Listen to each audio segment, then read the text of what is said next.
a lot going on. Let's at least try to get an hour in. At least.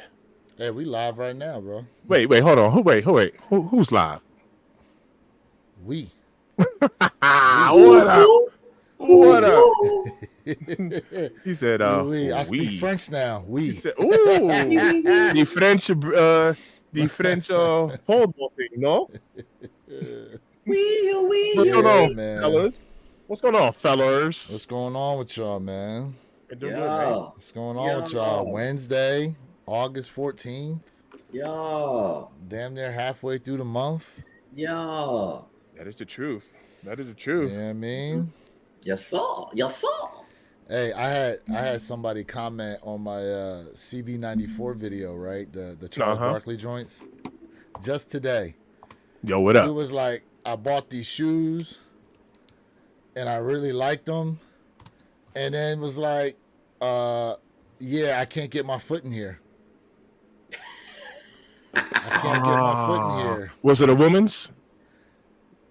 No, it was a men. Oh, yeah, I don't know what they were doing. DJ Woo Boy, what up? What up? What up, fam? Building. What up?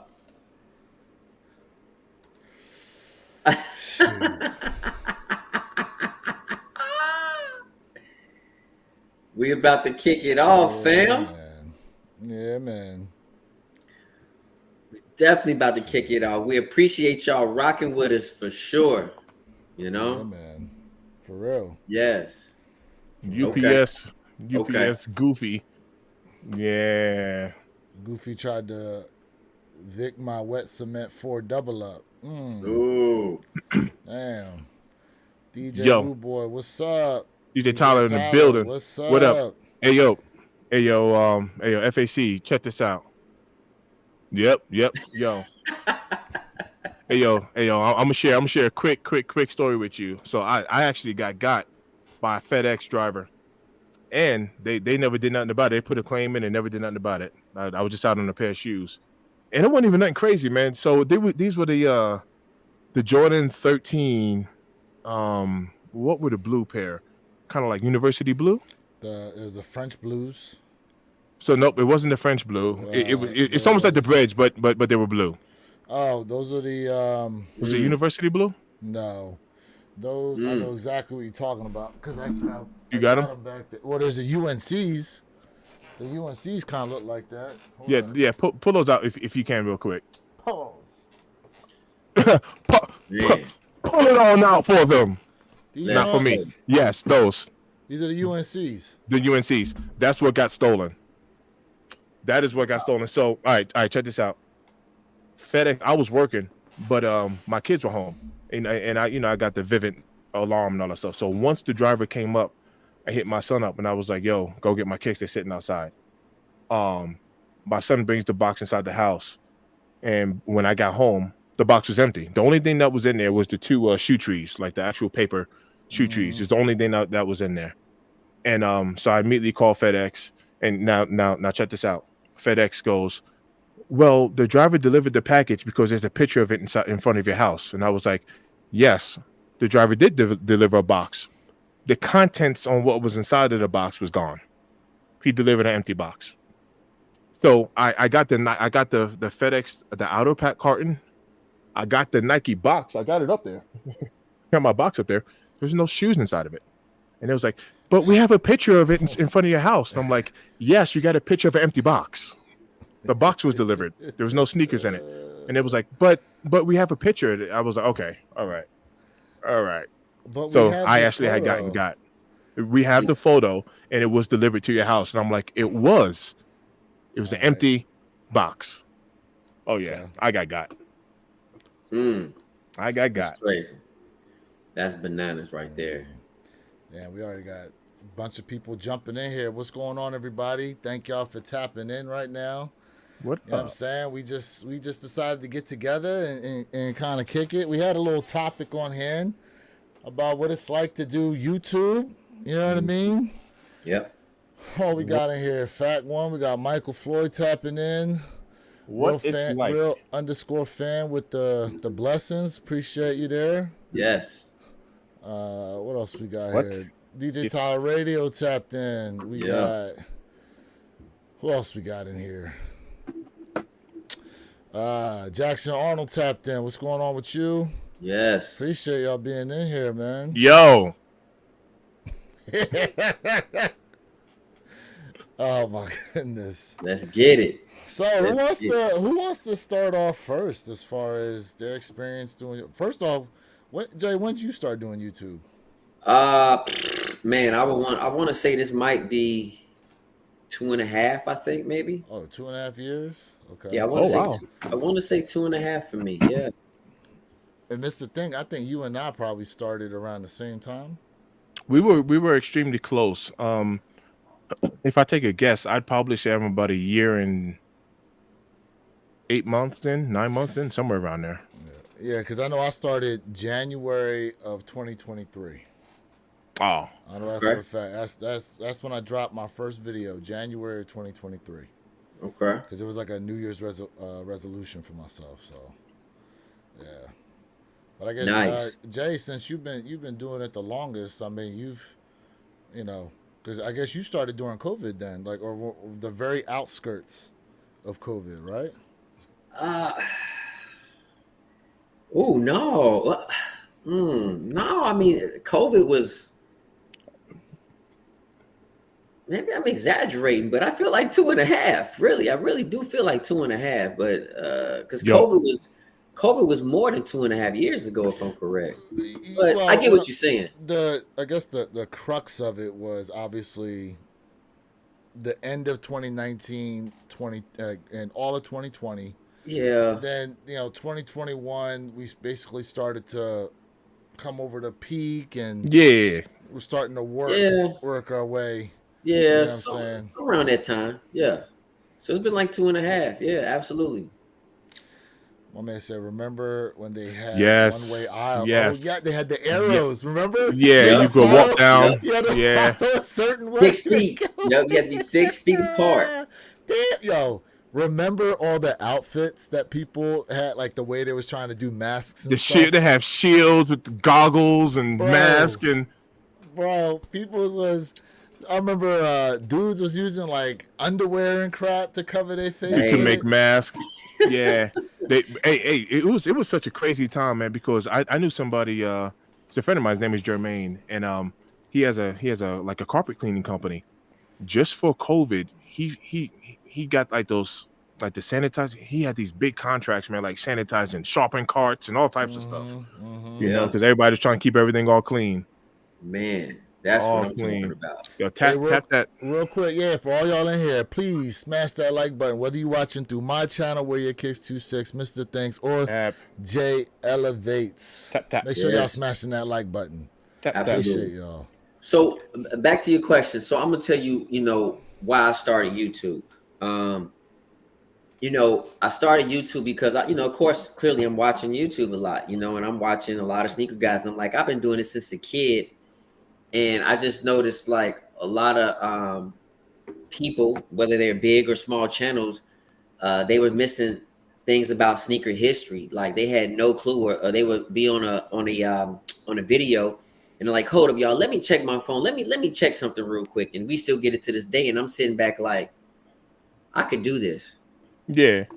There's no reason why, I couldn't do this. And no, I'm not saying I'm a sneaker historian, but I have a nice amount of information in my little pea brain, right? So I was like, man, I got to do it.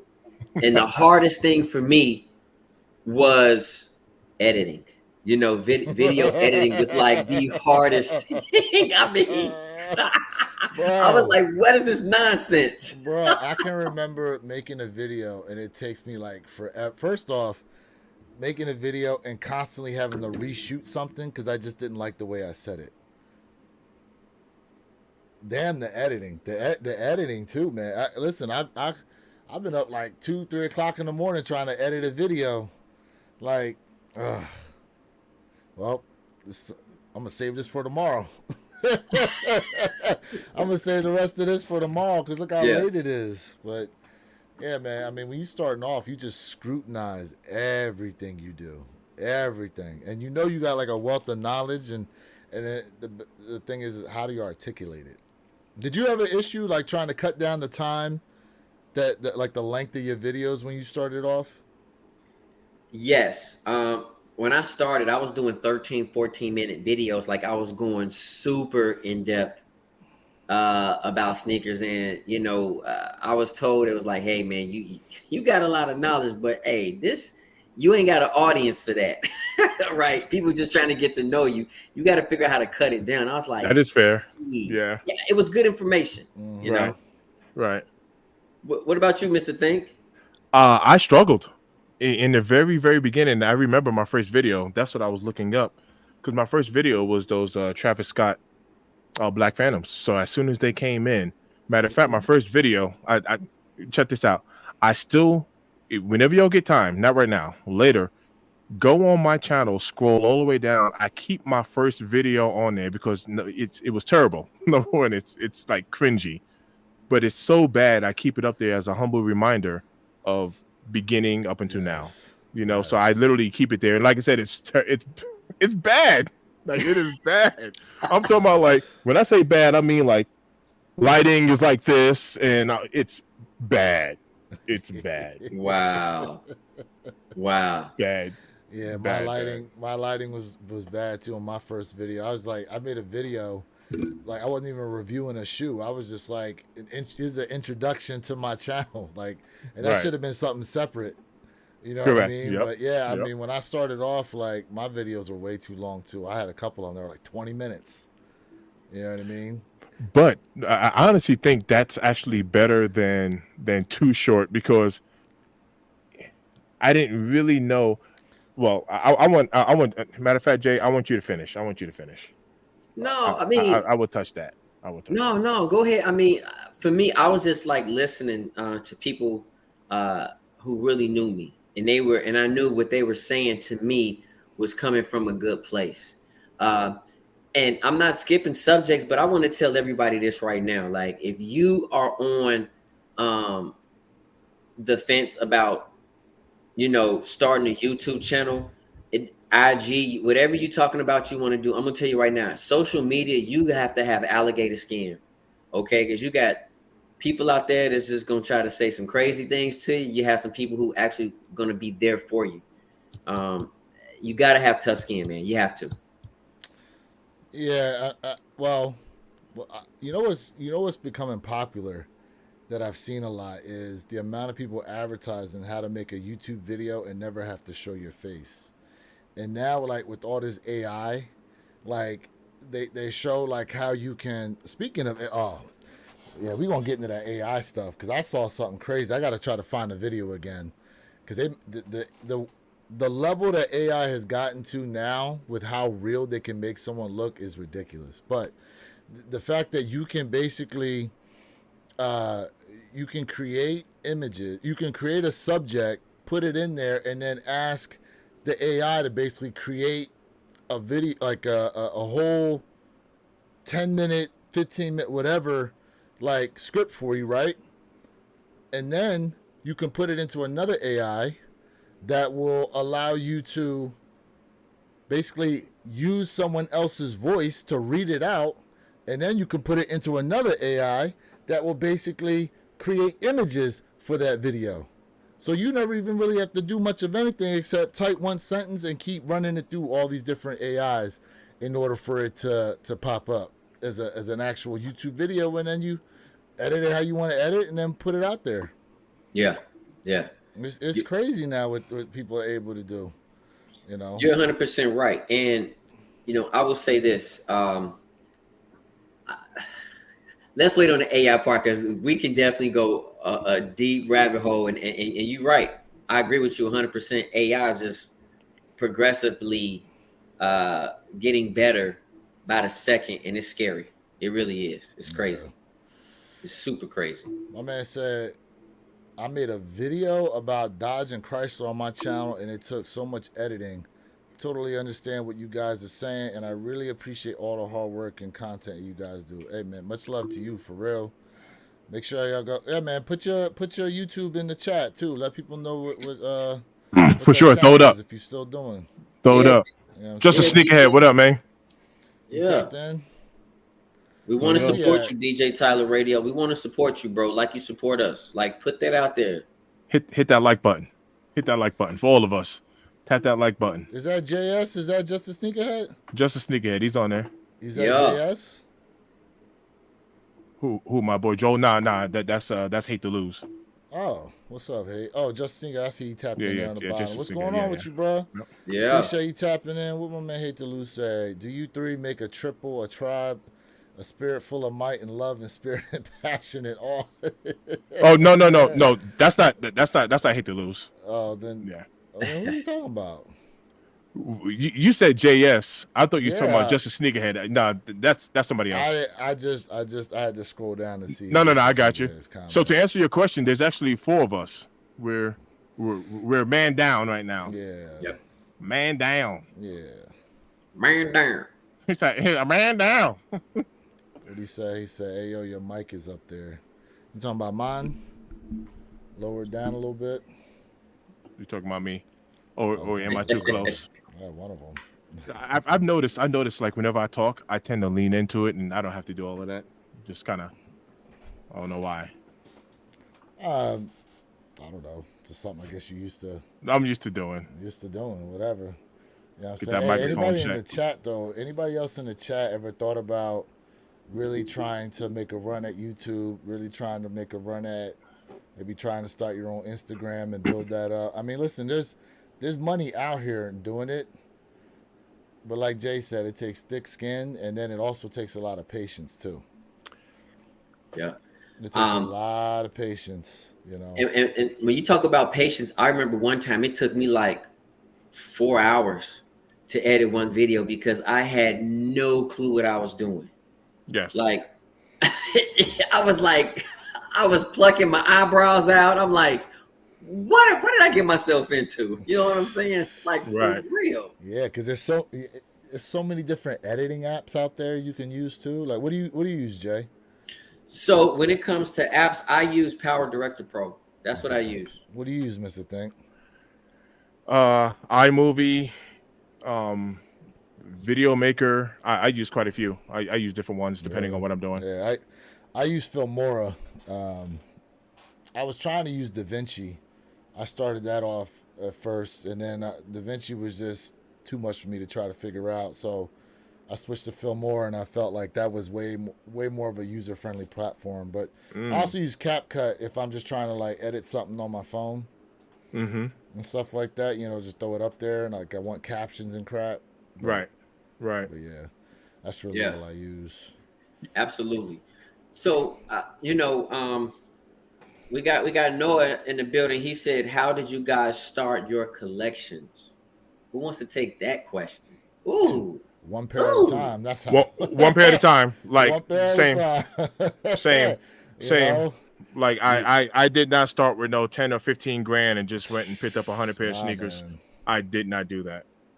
Are there people that do that though? Like they got a bunch of money, go buy a bunch of shoes. Absolutely. Make it look really. Absolutely. I mean, people do it with cars. People do it with cars. Listen, okay. So here's the thing, right? I know that okay. For a lot of people out there, you got to understand. I can't say it about what's within sneakers like that, but a lot of these other social medias out here, there's a lot of smoke and mirrors. A lot of smoke and mirrors. A lot of like, you know, the lifestyle they portray versus what they actually live a lot of times. And they have a lot of articles out there about that, you know, there's people out here who portray a certain lifestyle through social media, but it ain't really how they living. You know what I mean? Whew, that's a whole nother subject. It is. You know.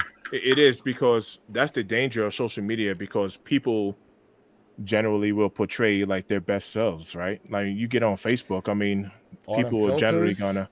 they're gonna portray all their face best selves. filters and stuff like that. I mean, it makes sense. What I'm saying?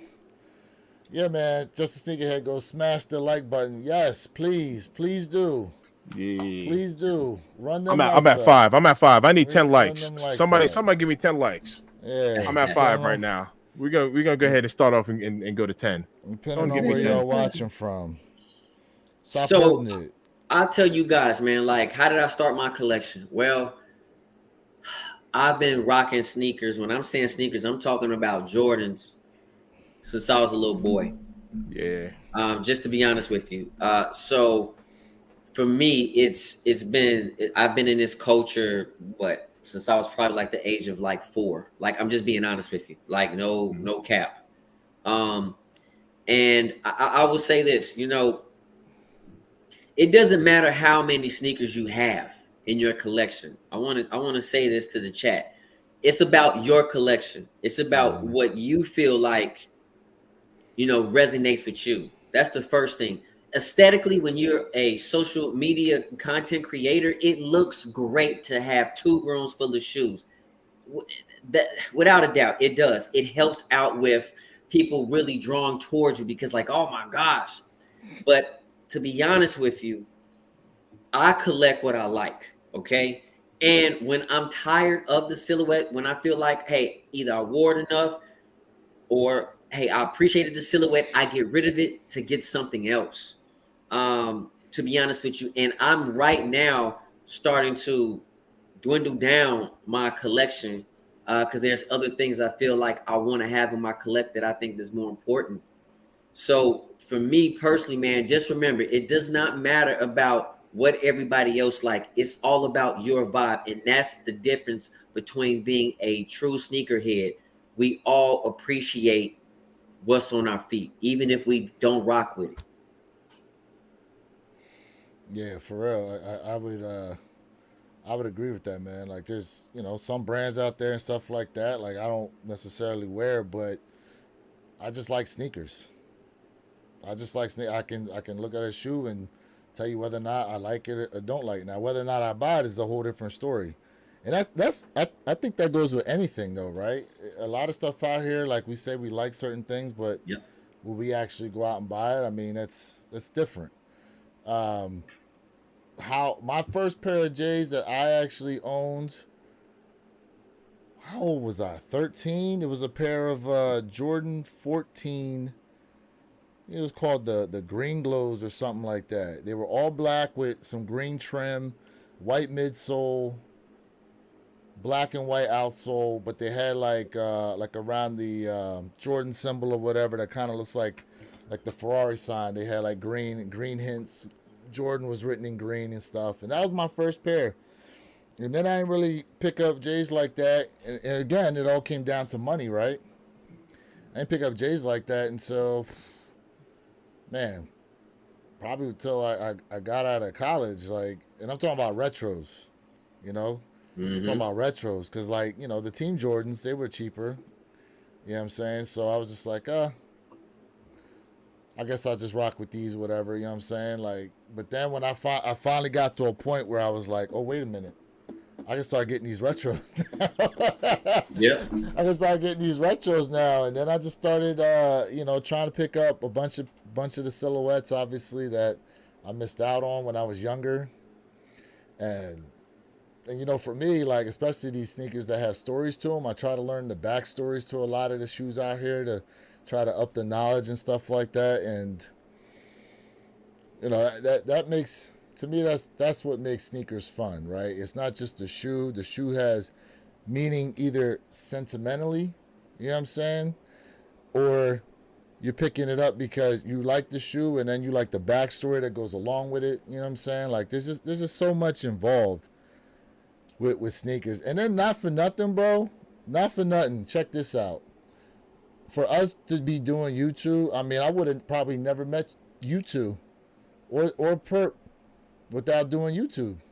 You know what I'm saying? So doing this social media thing has definitely lended itself to creating some friendships I would have never created without doing this. Nah, that is hardcore facts, right? So going on this content creation piece, let me tell you what's so weird. And I'm gonna share with you guys kind of like one of my struggles. This is actually one of my struggles. I'm a whole lot better at it now, but it's still a struggle of mine. I have a type A personality. You can put me in a room full of strangers. You can put me on stage. I can speak perfectly fine in front of groups. That's easy for me. Let me tell you what my problem is. Talking to a camera with no feedback. You wouldn't understand how difficult that is for me. Yes. To like right now, I have you two on screen. We have comments flying, so we have an interaction right now. Yes. But just imagine if I pulled out a sneaker and I'm like, what do y'all think about this? And all you hear is you're not talking to nobody. Yeah. And so it's difficult for me to show something off. It's almost like being a comedian, right? And imagine going into an empty arena and you're like, Denver, what's going on? Denver, how y'all doing?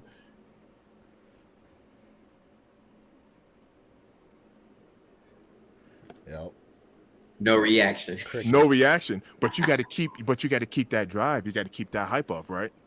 You see what I'm saying? You got to keep smiling, but nobody's smiling with you. I might crack a joke that's not funny. Yeah, and you don't know what the reaction is going to be till you post that video, right? That's right. You know what's funny is sometimes I'll come across the videos from Joel Osteen on YouTube and from during the pandemic. And usually, like when you're watching his videos, it's they have the place where the Rockets used to play. Mm-hmm. But during the pandemic, it was just him talking to an empty room with nothing but cameras there, like That's nobody right. in the stadium. That's right. And it's just can't, and you know what I'm saying. And then he That's always, when he starts off talking, he always tries to tell a joke. So he's got no feedback as far as what that joke did, if it was funny or not. But usually there's a crowd there, to laugh at it or whatever. Absolutely. So I mean, for a lot of people who did things like that, like it's weird. Like just to talk to nothing, emptiness. That's right. That's know? right. All by yourself. And I'm not sure how it is for y'all, right? Or anyone else, in the chat. But the majority of the time, I am a one-man show here. And it took a lot of time in the beginning because lighting and displays and the shoes and the lace swaps and the cleanings, the trying it on, setting the camera down and walking and pressing record and walking and coming back. And it's a lot of us are like a one-man show, like a lot of us, Yeah. So it's time consuming. And to add on top of all of that, and watch this, this isn't a complaint. This is just experience coming out. To add on top of all of that, you put so many hours. A 5-minute video can take 6-7 hours in the beginning, even longer. It can take a lot of time. Yeah, especially when you don't know what you're doing. Especially when you don't know what you're doing. Yep. And then you put your heart and soul into this video and you get no views. For like almost a week. Zero. Almost a week.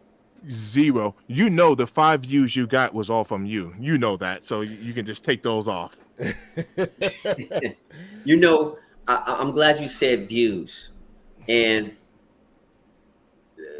this is not a complaint, but at the same time, I find it interesting. And let me explain to you guys what I mean by that. Right. So, we spend a lot of time and dedication on doing these videos, right? 5-minute videos. Now that we have been doing this for quite some time, we're seasoned. It doesn't take us several hours to do a video anymore. Yeah. But the fact of the matter is, sometimes when I look at videos, because I'm on YouTube, I'm a YouTuber, and I see someone who has he had a dirty bed. Okay. This individual had a Wendy's box, Wendy's bag, whatever, on his dirty bed in his dirty room, and he was literally doing a video. He moved the camera. He did a shoe review, and I don't understand how people really enjoy watching something like that. So I make this point to say this. As a YouTuber, it doesn't matter necessarily how good of a YouTuber you are. It's about who supports you.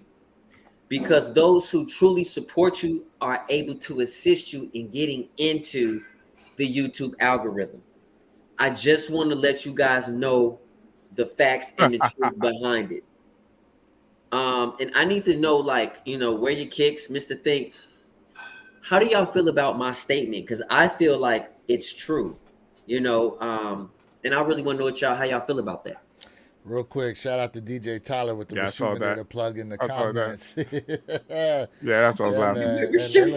man. And shout out to everybody who's tapped in with us right now. The YouTube algorithm. YouTube in itself, it's amazing the hoops they make you jump through to get to that level of monetization. And then on top of it, so to answer your question directly, Jay, the YouTube algorithm, no matter what YouTube comes out and says about it, I don't believe it, to be honest with you. I don't believe it because why they decide to push certain videos and certain people get views and others don't. Like a lot of times, like I'm sitting there watching, because I'm trying to study, pick up things and try to learn, like, how I can increase just like you do, right? And sometimes you click on to some of these and I'm just like, how? I'm trying to figure out, like, what is going on in this video that so many people have clicked into it and continue to watch sometimes. Like there's barely any real information about the shoe. The way they're talking, like, you can barely understand what they're even saying half the time. It's like they got up on there, spun the shoe around about 50, 60 times. You know what I'm saying? And then, like, I'm out. Next thing you know, 10,000 views. And I'm like, how? How? And don't even get me started. This is going to be from a place of jealousy, but bro, this is going to be from a place of jealousy. At least you admit it. Okay? This is coming from a place of jealousy right now, what I got to say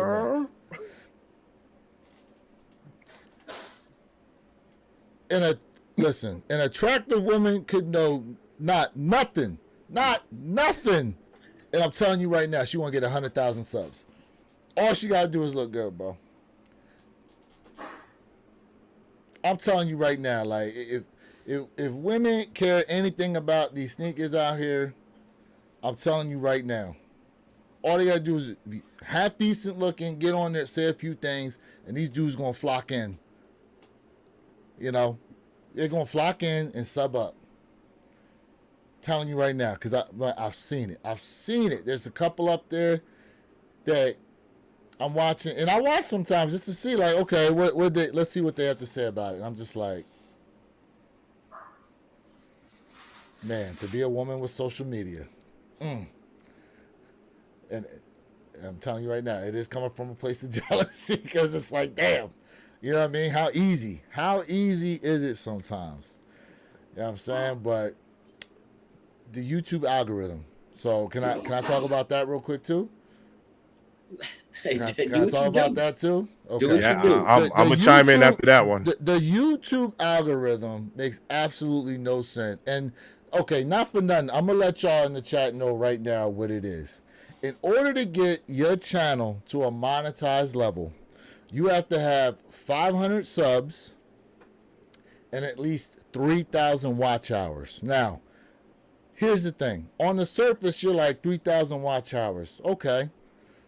It's going to take a bunch of different videos, possibly, depending on, what the engagement is like for your channel, whatever. But what you guys don't understand, it's a, how should I describe, a rolling 365? Is that what like a rolling 365? That's a good term. So it's always counting 365 from that particular day. So there's a point in time where there's going to be a video you made to where the views from that video no longer count as part of your watch hours. So a lot of times, and all of us have experienced this, we end up with a rollback. Okay? Now, once you are finally able to cross that first threshold, then there's the next threshold of trying to get the 4,000 hours. Mind you, you're still working against that constant rolling 365. That's right. Right? To try to get to that level. Okay? Now, there have been people out here that have made one video, one, and it goes absolutely bananas viral. It's viral, and They're good. It's got all the watch hours, a bunch of different, like 10,000 subscribers.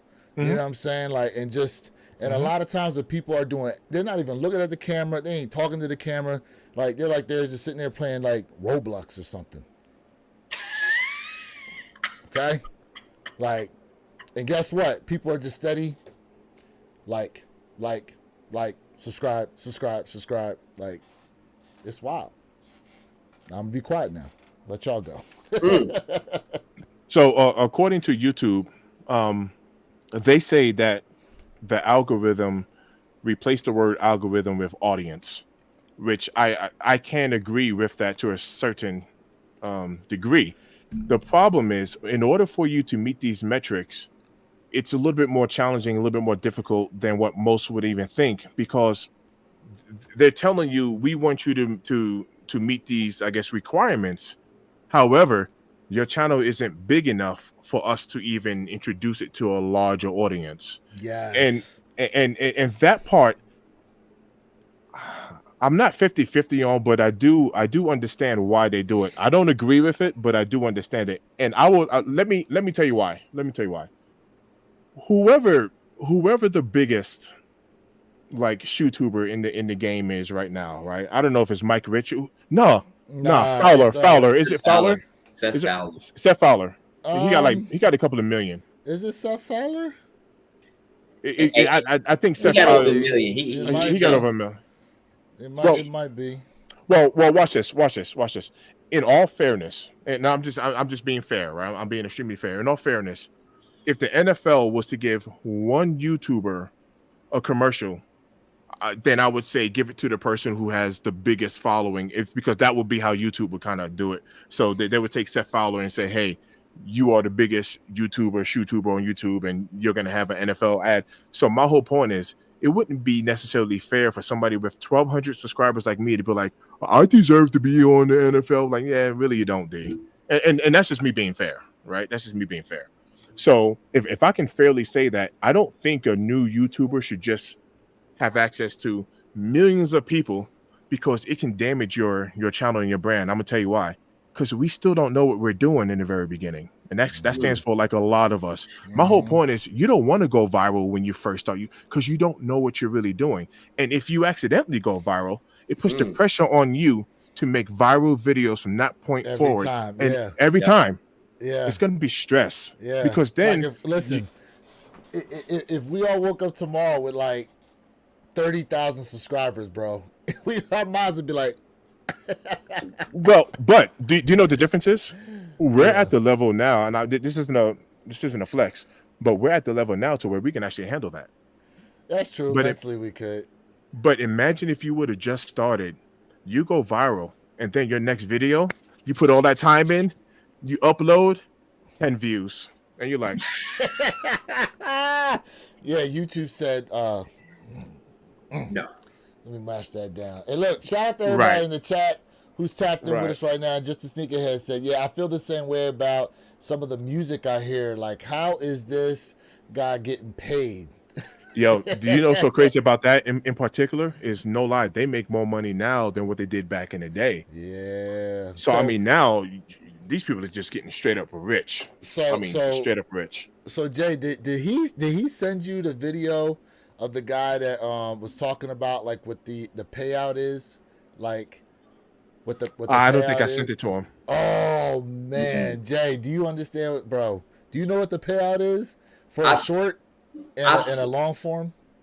So I've seen. I'm gonna tell you who did something like that, and that was CJ on 32s a long time ago. I think he was the one, and somebody else. They talked about like, you get paid once a month, like, and this is what they got paid in views. So, but I didn't see that video, so I can't speak on that. So okay, so as far as getting paid is concerned, like I got, where are we at? August. So I got monetized. What was it? July, like full monetization. It says directly in my YouTube, I ain't seeing nothing until September. I can send it to y'all. So I don't know how they do the schedule or anything like that, but you know, I've had the full monetization now for like 2 months, and they said, yeah, we'll send you something in September. So I'm like, okay, if that's how it works. But So when you do a short, and correct me if I'm wrong, Mr. Thank, they said per 1,000 views on a short, you get like 6 cents. Yes. Per what is it? Per million views, you get. Is it $100 or $1,000? What is it at that point? Oh, it was. I want to say it was like 100 because the grand total wasn't much at all. Yeah, bro. Like the grand total wasn't much at all. The amount of views you need to be pulling in per video, right? Per month. It's excessive. To really, it's excessive. It is bro. excessive. Excessive. So like, you really have to be. I'm not even. You really got to be on like that Mr. Beast kind of level of like viewership. Yeah, you just really do. And shout out, we had a comment in there earlier. Someone was asking us if we do any reselling. The only reselling I do is if I get a shoe and don't necessarily like it. So like, that's part of the money that a lot of us use to go out and get other shoes. We get a shoe in, and then sometimes you get it in hand and you don't like it. And then I move up off of it, do go to something like that. But as far as trying to make money with this, it takes a lot. So really, what we're putting out there is, if you're going to do YouTube like that, do it because you actually really want to do it and you love it, and eventually the money will start coming. Hard facts. Go ahead, Jay. I'll let you chime in. So I definitely would like to say this, man. Like, anytime you're doing something that you truly enjoy, right? That's another reason why I also started the YouTube channel, because, bro, I mean, we all are sneakerheads. You know what I mean? I do this way before, you know what I'm saying? I picked up a camera, but when I jump on YouTube chat, and seriously, with y'all chat, with me just having that little camera right in front of me with my light, I feel like I just escaped the Matrix. So for me to get on here, most importantly, chat, to read y'all comments, cracking jokes with y'all, laughing, we having a good time. I just left the Matrix. So you guys are the main reason why I keep doing YouTube. I'm just gonna be honest with you. I'm not capping. That's why I told y'all after every video, man, like, I appreciate y'all truly, because without you guys, this won't be possible. Without you guys, one period of time would not be possible. This is y'all platform. This is your channel. Let us know what you want, because we want to make sure we all having a good time together. I went down a whole nother rabbit hole. Man, listen, it's all good, bro. These people are here. Ooh, we got a super chat in. DJ Tyler, look at Tyler Radio with a super chat. For the fam, you guys are doing an amazing job and are some of my favorite sneaker contents. Appreciate you, bro, for real. 100%. Thank you. 100%. I was just getting ready to read his other comment, too, that he had here. Thank you. He said, I tune into ROS. Who's ROS? I don't know. Roscoe? Is that Roscoe? Oh, maybe that's Roscoe. Yeah. And Unbreakable. But honestly, you guys are my main source of sneaker contents. Thank you, fam. Yo. Appreciate that. Yo. Humbly, really do. Humbly. We definitely appreciate that. For real. Yo, look at what. I see it. Hey yo, we can talk about that. We can. All right. Yep. Let's address that. Let's address that. All right. So number one, that is not to discourage anyone for giving super chats, because like, honestly, I all right. I hosted a live video, right? And I did like a little special. Just kind of thinking out the box. I had just gotten monetized for super chats and memberships, which Lewis and we've been talking behind the scenes on, creating, membership packages. Anyway, I hosted a live, and it was kind of like a fundraiser, which I'm going to do more though. So I'm going to do more, because support your favorite YouTuber or your favorite channels, because like everything that we're doing this on our dime, especially in the beginning part. Like it's all on our dime.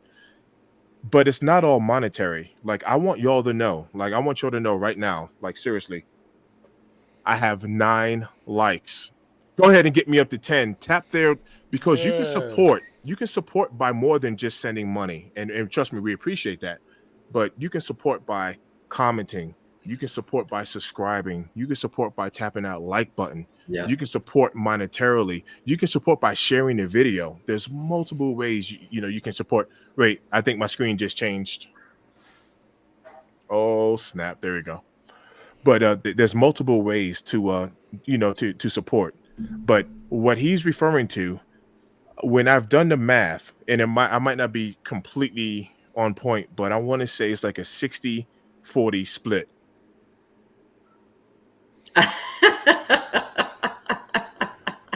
I want to say it's a 60-40 split. So for every dollar that's donated to the channel, yes, you would get 60 cents and YouTube will keep 40 cents of it. That's what the split is looking like for me.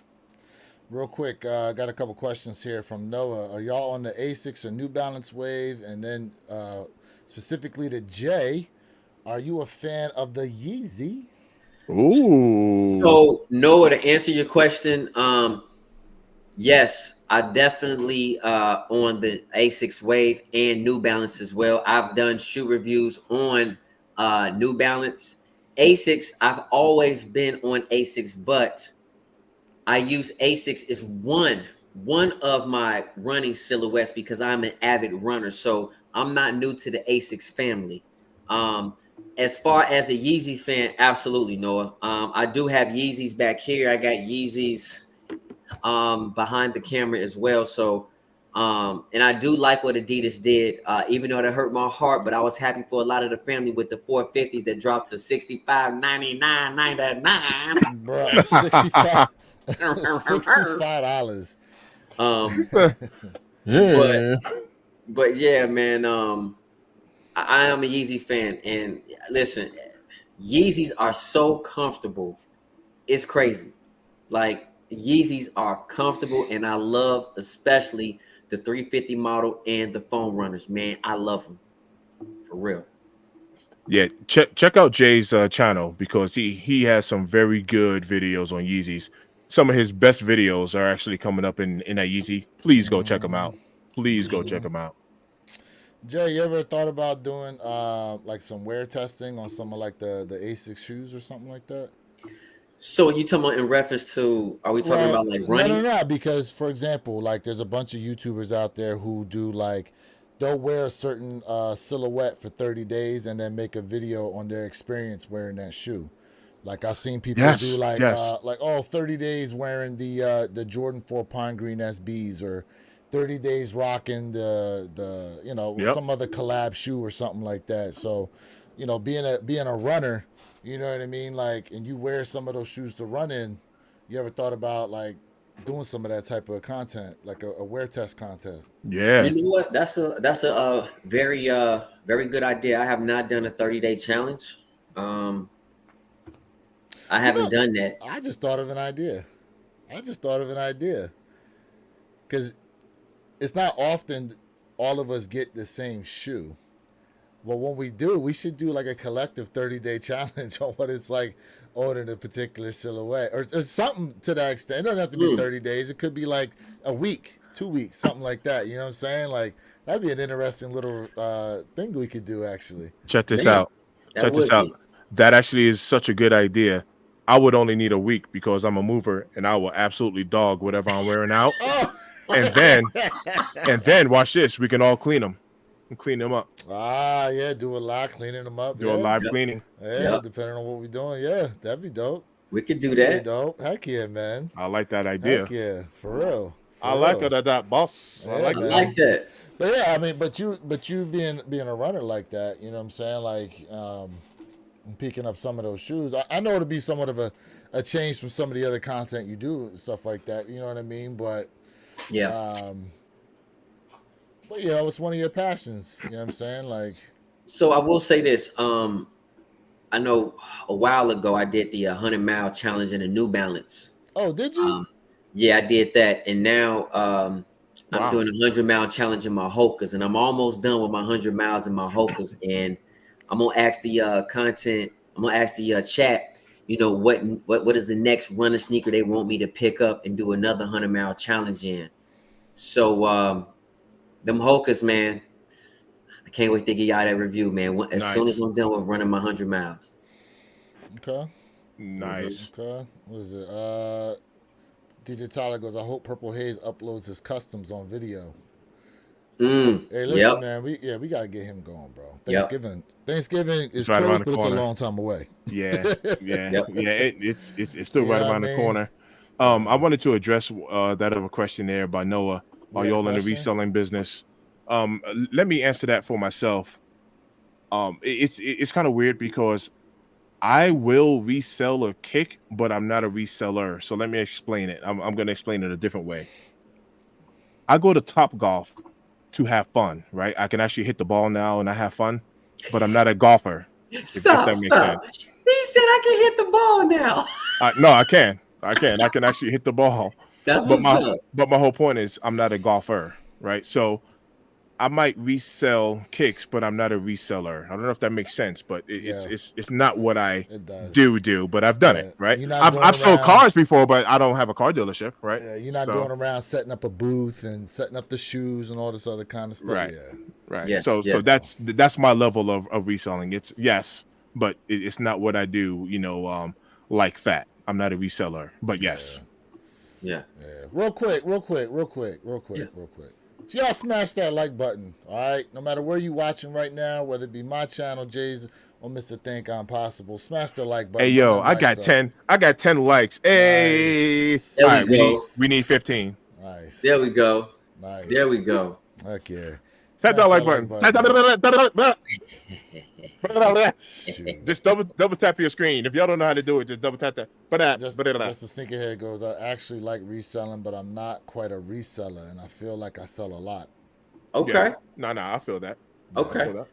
I like to answer that. Oh, no, go ahead. No, I was just gonna say, like, I mainly, if I do sell shoes, it's like usually through like Go to StockX. You know what I'm saying? Mm-hmm. That's usually what I do. If I move a shoe, like they either through Go to StockX. I get rid of shoes, like I said, to get something else. You know what I'm saying? As a sneaker YouTuber, I keep what I really like, and when it's time to get rid of stuff, I get rid of it.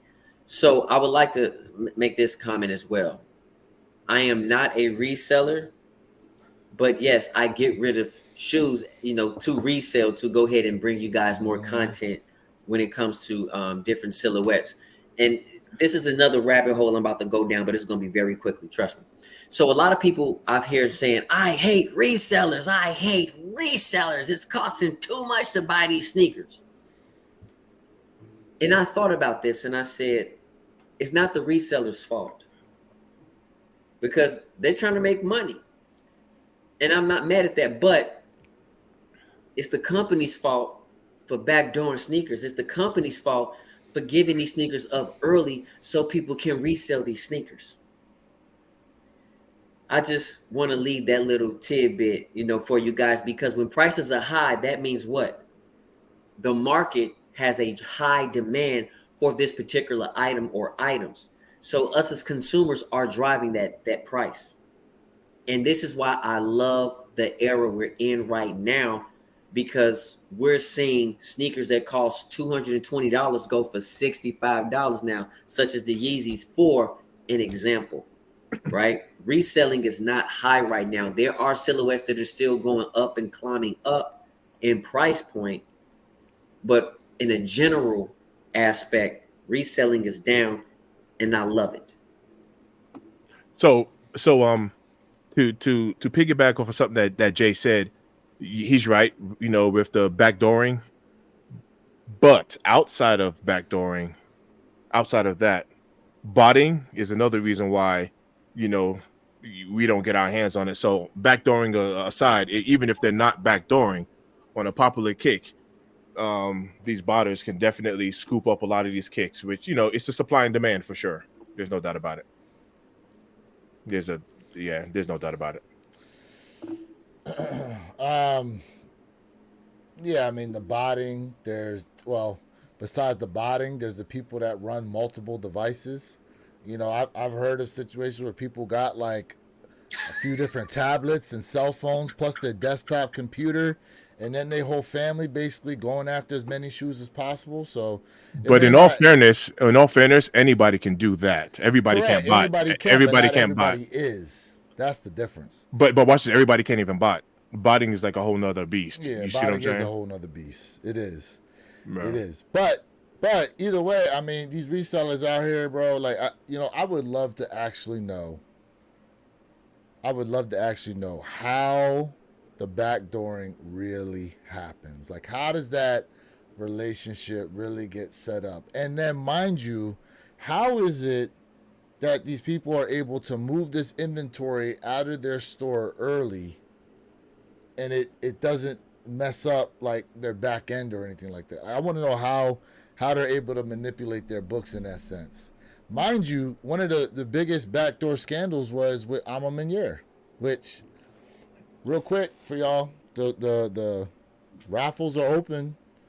APB social status. Yep. Alma Meniere themselves for those Alma 3s, but you know that's a big story that went down. Like, there's a whole lot to that story, to be honest with you, right? And we haven't really even heard what the resolution is, you know, because they was talking about people here in the U.S., China, and they were using, like, you know, the streetwalkers and stuff like that to launder money and all this kind of stuff. You know what I'm saying? Like, it was a streetwalker. What's that? Well, I'm trying to use something that doesn't get us flamed out here on YouTube by the AI. You know what I'm saying? But yeah, like, not a night walker.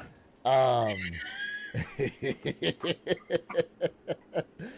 yeah, man, I mean, like, you know, listen, for some of these businesses out here, though, I feel like without it, right? Because here's something, right? A lot of people don't know either, is that when these stores have a Nike account, okay, yes, they all want the retros, but Nike says, okay, well, we'll give you these retros, but you also got to buy all these other shoes over here as well. That is right. Right? So all those shoes, a lot of times you guys see sitting in these stores that ain't moving, although some of these retros don't really move like that either. At the end of the day, the retros, a lot of times, is still drawing people into the store, whether or not they're trying to buy them or not. And these other sneakers, a lot of times, they're sitting there forever, and then you see them with, like, the red tag sales and all the other kind of stuff. You know what I mean? But Nike said, okay, we'll give you the account, but you got to purchase all these other shoes too that we know don't necessarily move like that.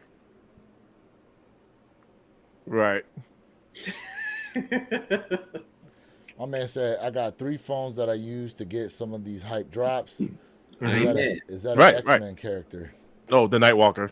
That's Nightcrawler.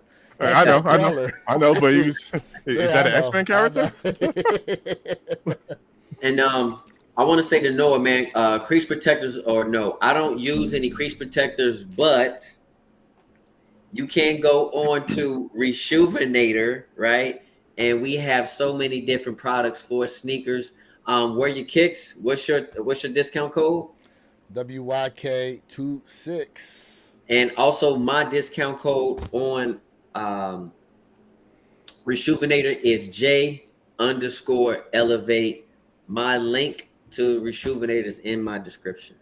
And my discount code now. Come on. Nah, I don't have one.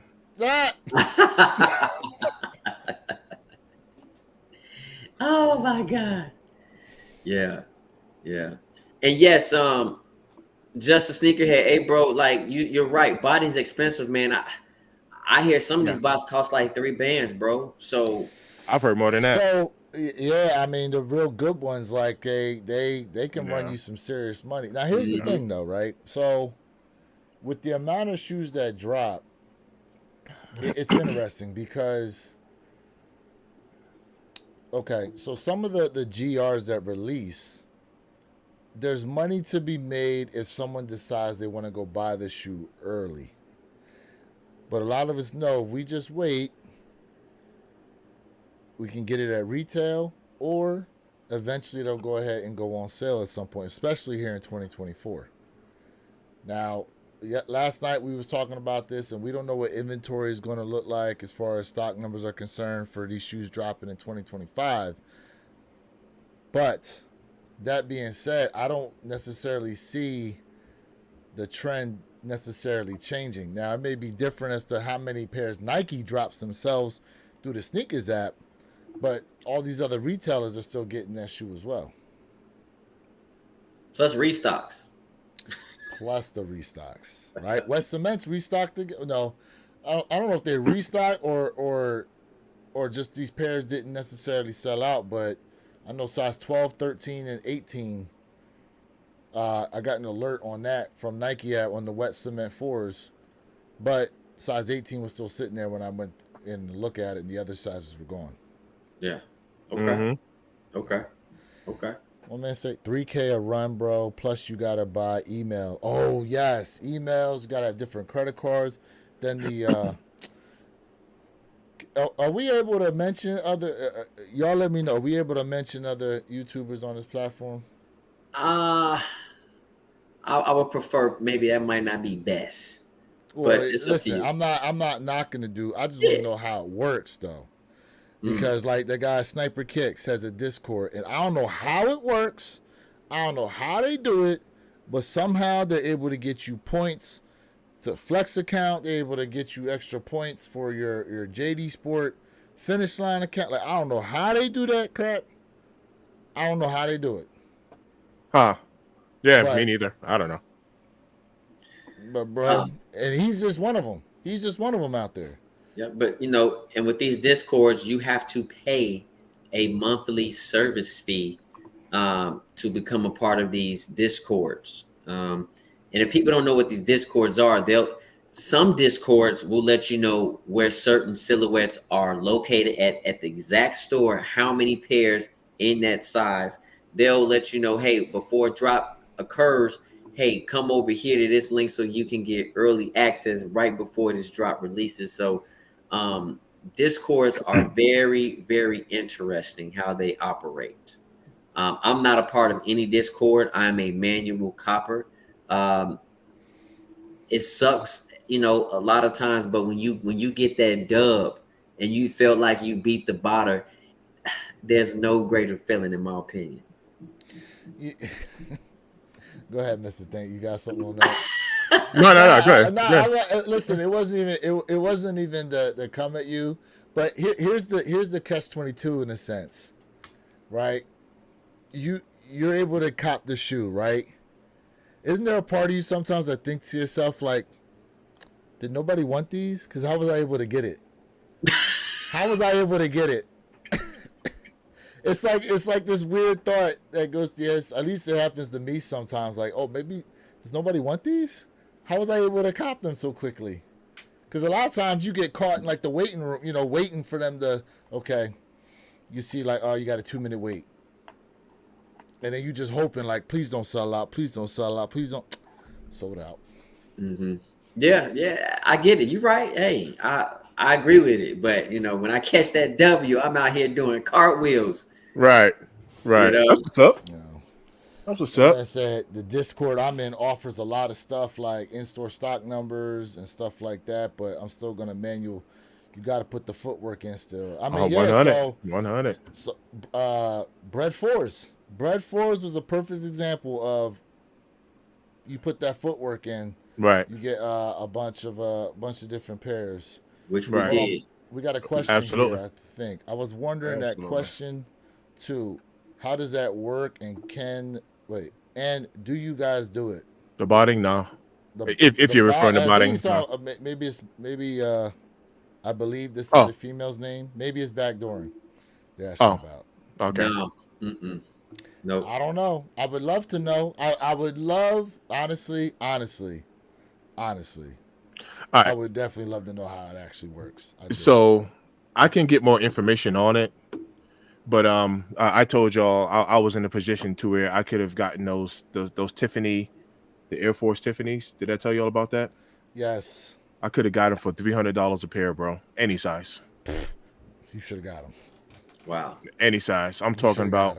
And at that particular time, I definitely had the 3K. I could have picked up 10 pair, like cash on the spot.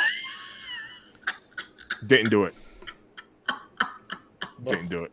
I'm not lying. Jay, are you laughing at the comments? Man, I'm having a good time with these comments. Bro. What? Bro. Hey man, ain't no dog abuse on here. Yeah, for real, bro. We not. Hey, so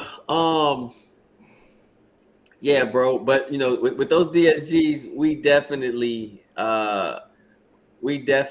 did a lot of heavy footwork when it comes to copping that particular silhouette. Because I had 3 pairs of Bred Fours. I was able to cop. So we all like had multiple pairs, like three or more, right? Am I tripping? Yeah, Am I tripping? I Okay. had 4 pairs of the military fours, and I think 4 pairs of the bread fours as well. I'm Okay. 4 and 2. See? 4 and 2. Okay. Man.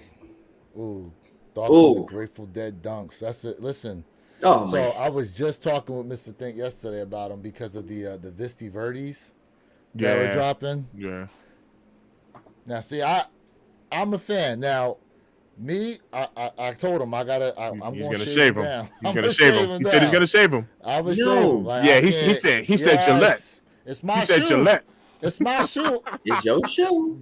Right? It's Yo, my shoe. I'm going to shave him. But he did say he's listen, gonna shave some him. of the advertisements I see, people shave them.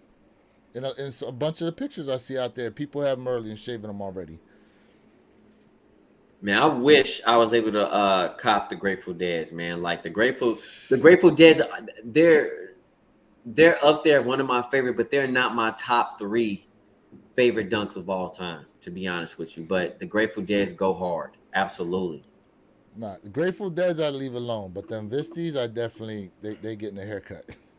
Okay. You know what I mean? What am I say? 10 toes down in the Air Force Ones. Vladimir got the concrete shaking beneath my feet. There you go. There you go. Love it, man. Love There it. you go. Absolutely. Yeah, man. Man, he said giving them joints a haircut. My man said MB4s went crazy on those as well. Yeah, man. hmm I really want the brown Travis Scott highs.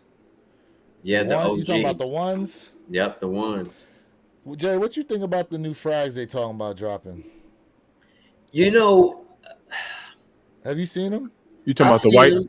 the white and blue? Yeah, Mr. Thing. We talked about him yesterday. Yeah, I've seen them. I'll tell you. I mean, it's a cop for me. To be honest with you, is when you have a triple collab. Can we consider it? Yeah, we consider that's a triple. That's really a triple. You got Nike, Travis Scott, and Fragment. Can we say that's a triple, Yeah, or y'all it's consider that a triple. dub? Okay. I mean, it was okay. The article said double collab, but Okay, so double. Okay, regardless, so we consider it a double. listen, it's triple. Nike, Nike. I mean, until Correct. hold on, is Travis Scott like an official signee of Nike, or do they just keep signing off on collabing on these shoes? That could change something because Travis, I would say maybe both. That would be different because Travis Scott does deal with Jordan, which is technically a collab. Then he has his own silhouette, so he can still be considered a collab. Got you. Okay. But I get what you're saying when it comes to contracts. But I'm still gonna say he's a collab when he drops a Jordan silhouette with his name behind it. Yeah. You know what I mean? So it's a double collab, right? I mean, it's definitely a must. Travis Scott's are very hard to get when it comes to manual copying. I mean, I've been doing this game for a long time, and I've only been able to cop one Travis Scott for okay, technically 2, but I'm gonna really say 1. For No, include your Air Force. okay, then we gonna say 3. Then we can say 3 because Bro, I got them I too. had 2 Utopias. I had the Utopia Air Force Ones as well. I was really hoping that something else was going to come with that shoe. We all got hoodwinked, bamboozled, led astray. Man, they went to Walmart and gave us a Sharpie pen on that bad boy, calligraphy pen. You said a calligraphy pen. Yes. Yes. Fancy writing.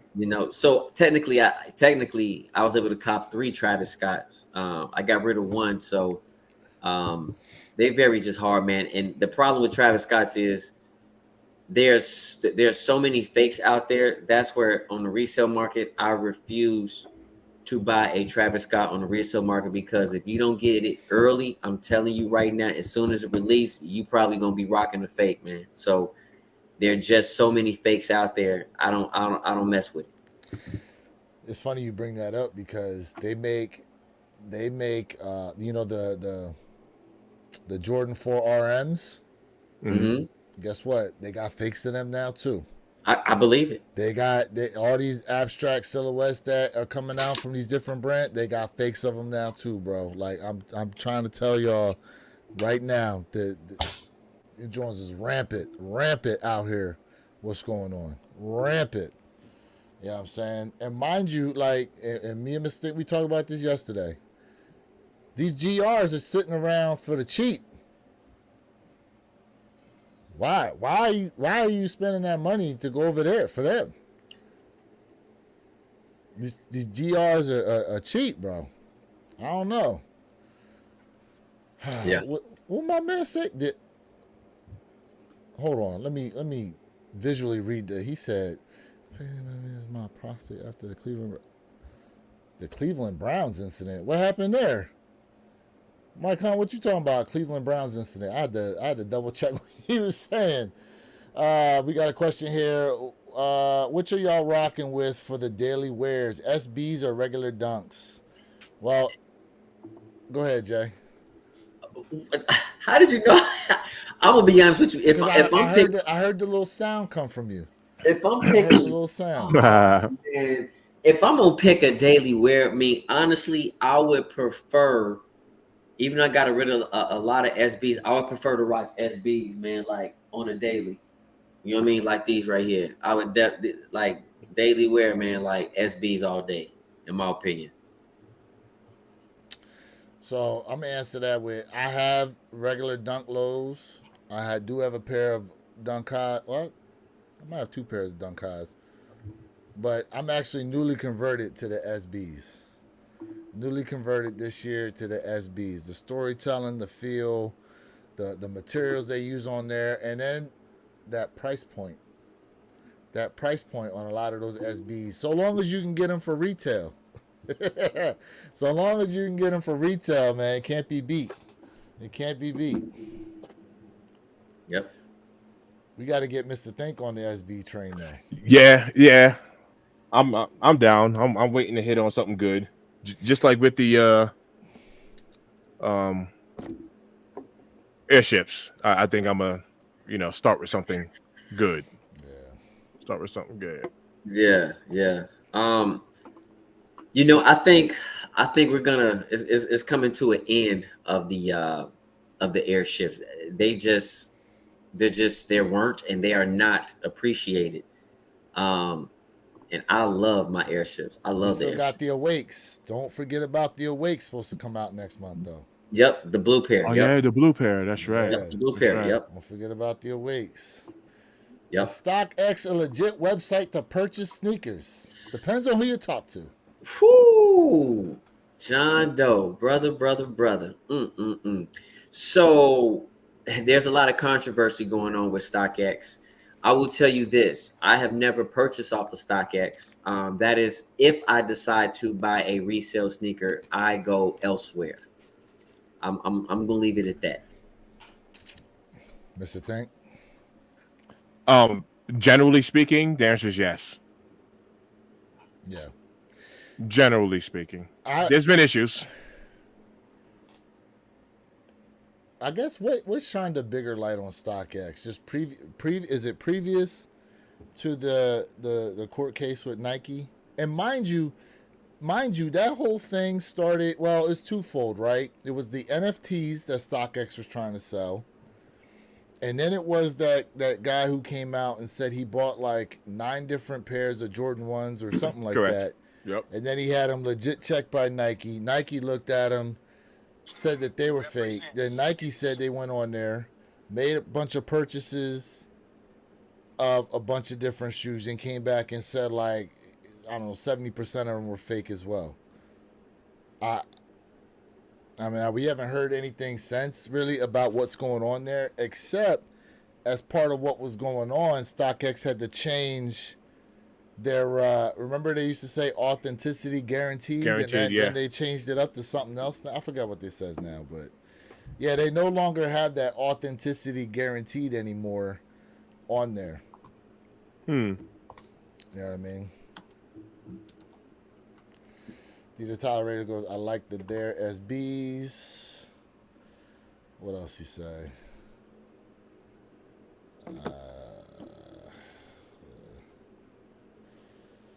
Oh, come on, man. Y'all got to stop with these comments, bro. Y'all got to stop with this you have the access because they must be coming in under your page because I tried to hit him and I couldn't.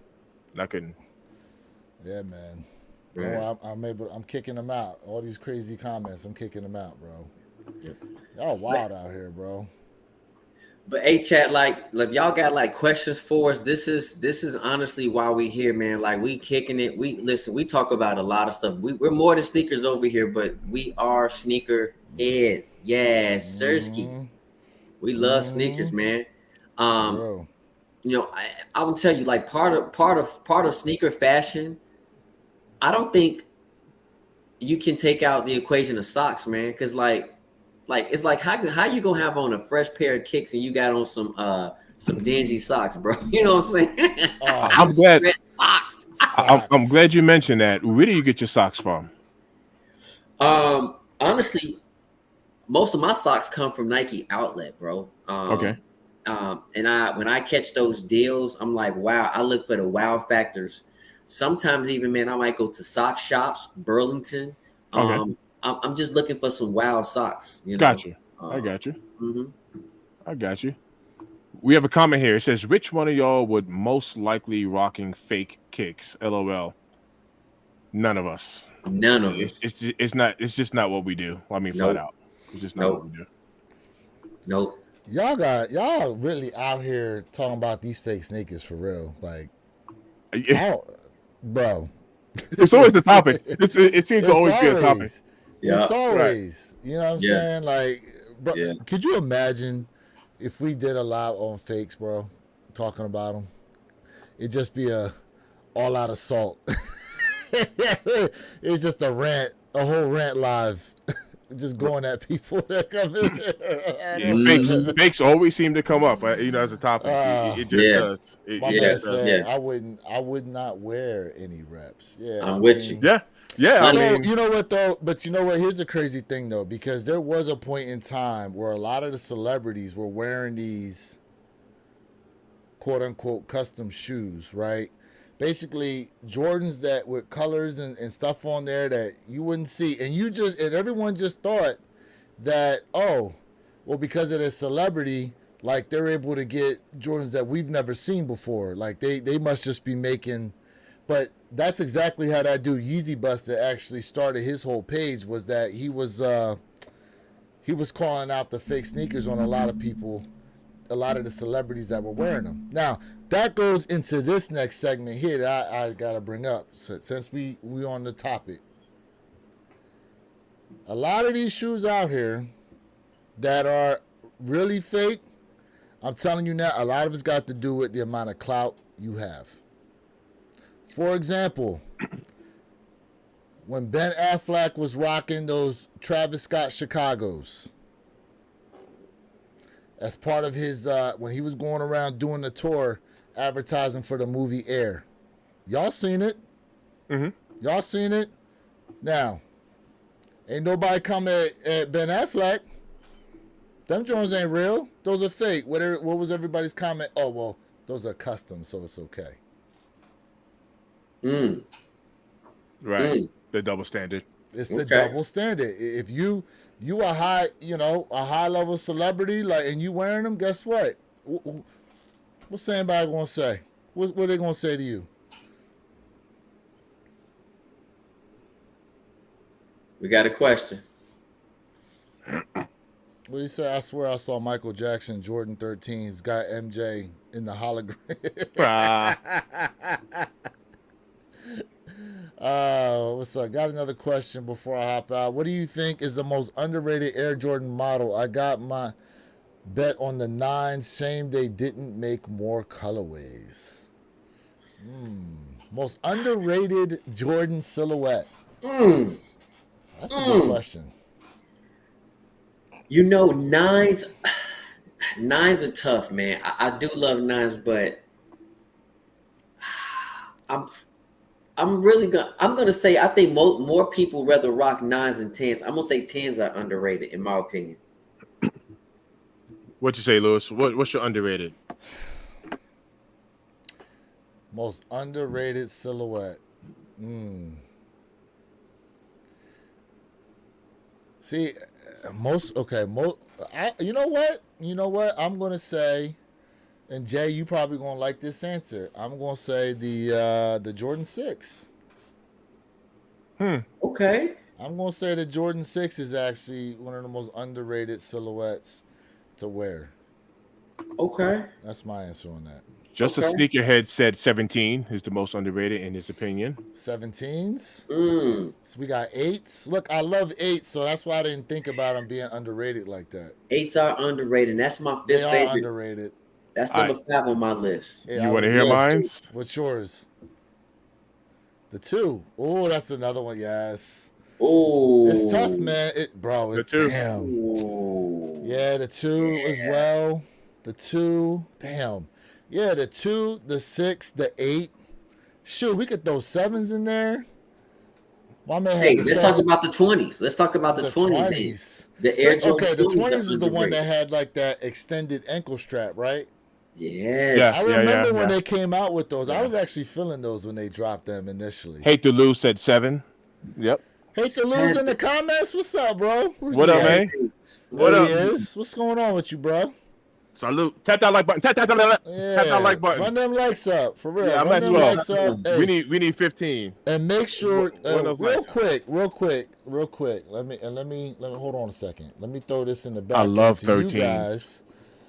But see, I you know why I didn't say 13s, because I thought that because there was a time where 13s were the wave. 13s were a Yeah. wave, I 12s love were a 13s. wave. You know what I'm saying? So Love that's why I 13s. can't really say they're underrated. They're underrated by today's standards. I would go with that. But 13s had a wave for a good minute, especially when what was the movie with Denzel and Ray Allen? He Got Game. He got game. You got Especially when game. He Got Game. Jesus There Shuttleworth. was a run up on them 13s, Oh bro. yeah, the black and whites. Oh The yeah. Oh Jesus. yeah. Yeah. So I just dropped it. Yeah. So look, in the back end, gentlemen, I gave y'all both the link so y'all can post it in your comment section. I'm Yo, gonna thanks for post it tapping in. here. Just sneak ahead. Appreciate you. Look, make sure you guys are ready this Saturday, 9 a.m. Eastern, 6 a.m. Pacific Standard Time for the One Pair at a Time podcast channel. You will be able to find all 3 of us there for y'all latest and greatest with the sneaker drop, sneaker news. It is dedicated sneaker time that time, even though we're talking a lot of sneakers right now. You know what I'm saying? But definitely make sure y'all tapped in and subscribe to that channel. Please subscribe to that channel for real. Yes. Whew. My man said 23s as well. Nitro goes Air Jordan 13s and the 23. Whoa. Ooh. But we getting up there in some numbers. Yeah, Now we getting up there. for real. For We're real. getting super up there. Was that Just to see said I gotta get up, fellas, y'all. Have a good night. It was a pleasure. Hey man, listen, we're gonna have you up here at some point, bro. Oh yeah. We're gonna have you tapped in here. Oh, my man tapped in. HHSB crew tapping in. What's going on with you, bro? Hey man. Yo, what up, fam? That dude live streams almost like every day. Y'all make sure y'all tap into my guy, man. Tap in. Tap into him, bro. He's been getting it. What up? Yeah, we gotta get him out here too, man. Listen, my man does a lot of live stuff. Try to get you up on here too, man. Appreciate you tapping in, bro. He said, for me this Saturday, going to selling part of my collection. Don't use anymore. There you go. Okay, you know what? That's something we can talk about because y'all. All right, y'all in the chat. Yes, each of us have a lot of shoes here, right? We do. But at the same time, there's a lot of stuff we do move up off of as well. You know, even some of the things we have now, it could be at some point down the road where we're like, you know what? I'm gonna let these go to a better home than mine because I ain't just worn them a Right. lot. You know, Yep. Right. Yep. it happens a lot. Um, I'm looking at like 1, 2, 3, 4, 5, 6, 7, 8, 9, 10. I need to He get around counting. about 11 pairs. You see, he counting already. Yeah. So, are those DS? Is it a mixture or where you at? No, all of those are DS. All Wow. of them. oh Wow. wow, so a bunch of them you never even put on your feet. Wow. Never even Okay. top. Yeah. Yeah, they DS. Wow. See, I always like to say a lot of my shoes are just shoes I just haven't worn yet. That's fair. Right now, That is fair. like I said earlier, there are some I get in and I look at them and I'm like, do I want to keep this? And I sit on it for a minute. And then if I Right. don't, you know what I mean? Understood. Yeah. You Yeah. know, Absolutely. so yeah. Absolutely. What do you say? For me, mostly used and part new. Okay. Okay. I mean, Yeah, that's listen, fair. That there's is fair. nothing wrong with that. And you know what? And listen, that is a major pro of having the retail pairs is that they still command some type of value. Sometimes, even though it's a used shoe, it can still command more money than what it did at retail, depending on the condition. And then other times it may not command the retail level, maybe a little less, but either way, there's still some type of monetization gain you can have off having real sneakers. Yep. Absolutely. You know. That is true too. Now, Yep. Mm-hmm. now for Yeah. those y'all out here with some of them the fufus and The Fugazis. and you know you out here finessing people who don't know any Yeah. better. Yeah. That sucks. Shame on That y'all. sucks. Right. Shame on y'all. Yep. You know, that used to be a big problem with eBay for a long time, bro. A lot of people, listen, I can't tell you the amount of people I ran into who said that they used to sell fake shoes on eBay. Yeah, I remember that too. I can't Yeah. tell Yeah, you the I amount. remember that. But eBay was basically unregulated, and the only recourse you had for anything with eBay, and that's for anything you bought, was if you used PayPal. Mm-hmm. Yeah. Correct. PayPal was like your only saving grace if you had an issue with eBay. And then Right. at some point they changed it to where you don't even necessarily need PayPal now to make purchases. They got a whole like return policy, and if it's not to your satisfaction, they've added a lot of, you know, buyer protections on there. You know what Yep. I'm saying? And you know, shout out to them for improving their platform, but for a long time, like people would go to eBay for stuff, but then you know it was like hit or miss. That's pretty much why Craigslist is almost kind of obsolete as far as people thinking about trying to get stuff from there. Let alone how dangerous it can be to try to get stuff through Craigslist. Yeah. Yep. That too. That too. We got a comment here. It says, "Will I regret not getting those Jordan 11 diffused blues?" I think those are gonna sit. What do you guys think? For retail, are you regretting not picking them up for retail? Because I think you won't be able to get them on sale if you really think about it. And look, That's what I said. I think those are gonna sit. and here's the thing: get the shoe if you want to, and hold on and look at it for a minute. Matter of fact, perfect example. I took back my Olympic sixes today. I took them back today. And guess what? When they drop down to 150, 160, that's when I'll go back and pick them up. I feel you. Okay. You I know? respect that. You know what I I'm saying? respect Like, listen, if you don't know how you really feel about a shoe, get it in hand and then make a decision from there. It's easier to decide on a shoe when you got it in hand or can actually physically look at it.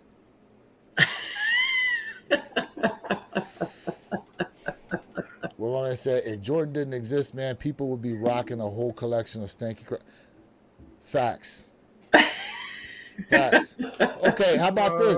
And I said this a long time ago. If Jordan didn't exist, would we even have the sneaker culture we really have today? I would say yes. I would You say think yes as so? well. I would say Okay. yes as well. Okay. Why? Okay, go ahead. Why do you think that? Well, somebody will have to be the face of the league or of some sport, and people always need to have shoes on their feet, whether it's sneakers, casual, dress attire, shoes will always be needed. So I think we would still have the culture. I'm not saying that it will be absolutely where it's at now, but it could potentially be because who knows? I mean, I'm making up a name, right? Maybe Clyde Drexler would have been like that guy.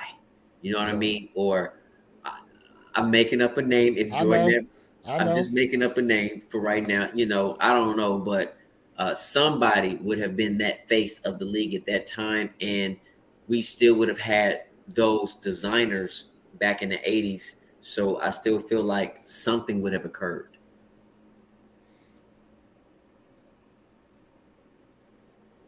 This is the thing.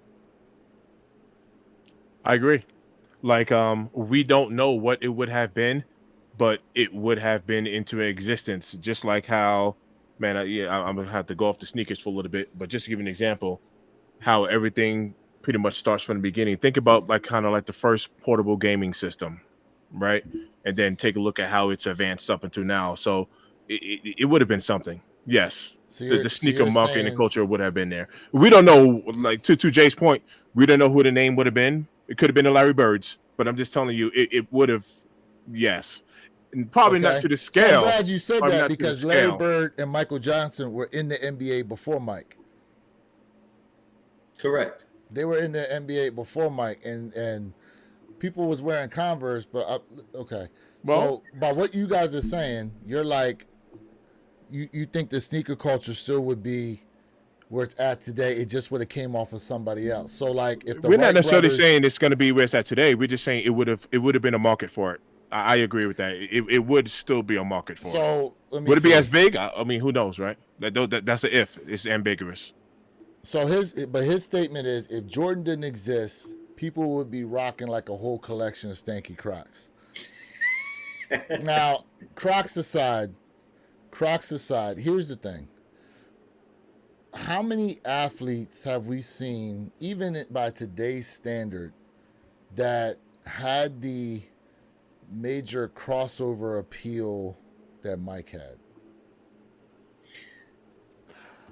So are we So, really going to talk about? here's what I'm saying I have a question for you now. Okay, I have a question for you now. because with Mike, right, you're talking about like first off, again, Nike was a fledgling company trying to make its way into these other sports because really it was like even they had a hard time even trying to get their shoes going as far as running was concerned. Mm-hmm. And then Michael Jordan came in and it basically exploded the Nike brand itself. And then Jay, you know this, you said this, the Jordan 3 was probably the shoe or is the shoe that made it acceptable to have a basketball sneaker be rocked casually. The shoe that was rocked the most off the court, right? Yeah. And Mike, just listen, people loved Adidas. You had Run DMC, but musicians were always in sneakers. But not everybody liked rap. You know what I'm saying? There's a lot of people who have no idea who the heck Run DMC is. There's a lot of people who have no idea about basketball, but they know who Michael Jordan is. Right? No. So look, watch this. I'm not actually refuting that. But what I am saying is, I used to have the oh man, the light up shoes. LA LA Gear. Gears. LA. I used to have LA I had Gears. them too. I used to have the Reebok pumps. You see what I'm saying? Like, yes, Jordan is a mega. We know the brand is a mega brand, but my whole point was it's not like there was nothing else there. That and that's kind of like the point that I'm trying to make. Like we would rock whatever's available. If it was Crocs back during that time, I guess that's what we would have in our feet. But there would be a culture for it. I mean, it just would. There would be a sneaker culture. I just Let, don't know what it would be, but there would be a sneaker culture. let's be honest. I'm gonna take it back. Someone who was ahead of their time, who could have been considered top 3 player, during that time frame. Anthony Penny Hardaway. You know, he was a phenom. Grant Okay, Hill. let's be honest, Grant Hill, but he got hurt, right? But then what about the Kobe? Kobe. You know, it's so many maybe factors that we're talking But about. But we talk okay, about Kobe as well. but who? Okay, you talk about Kobe, but they say Kobe is like a mirror image of who? How Mike played. Mike, right. So Correct. what does Kobe's game look like if there was no Michael Jordan ever? Well, Is Kobe I Bryant agree. Kobe Bryant if he didn't have Michael Jordan to model his To game study from. after? You know what I'm saying? I feel Like, that. That's a you good know, argument. That's a good argument. That is a good Style argument. wise, yes, That's a good argument. but heart, fierce, IQ, we can't take that away. Style, yes. but again, that's a lot. Listen, how many players? A lot of players today reference Kobe Bryant. Kobe Bryant and players of his era reference Michael Jordan. Correct, Now, without a doubt. granted, Mike said himself, right, that one of the guys he liked to watch was who? Dr. J. Well, yep, that's okay. He Okay, liked to watch Dr. J, yeah. right? Because Dr. J preceded Mike as far as in basketball was concerned. You know what I mean? But you know, he said he would watch the Larrys, he would watch the Magic Johnsons, all players that came into the NBA before Mike. But even then, like Mike's on record to say he wouldn't even be who he is without his brother Larry. You know what I mean? That's Like true. I think That's true. I think certain things, while they may still be there, we can't really, like you guys said, and I 100% agree. They probably would not be to the level that we see them at now without this other catalyst to propel it to where it is. Mm-hmm. Yeah. I mean, totally. I agree with that. I agree Yeah, with that. yeah. What he said, I'm saying Iverson might have been the one to fill Jordan's shoes. But see, here we go, because Iverson's on record saying he loved to watch Michael Jordan is who he watched playing. So, you know, a lot of these players that we're naming right now, who would they be if they did not have the opportunity to watch Michael Jordan play? Who would So these guys be? so that is a good question because I think Jay hit something that's all right. So what if you was to remove Mike and someone says, well, Dunker, Sean Kemp, Clyde Drexler. I mean, there's other Oh people out yes, there, yes, you know what I mean, that yes, people would model after. yes. You Yeah, know, but somebody would be the best here's a good player. question. Here's a good question, right? Right? Because we all think probably the best dunker ever was who? Vince Vince Carter. Carter. Okay. Vince.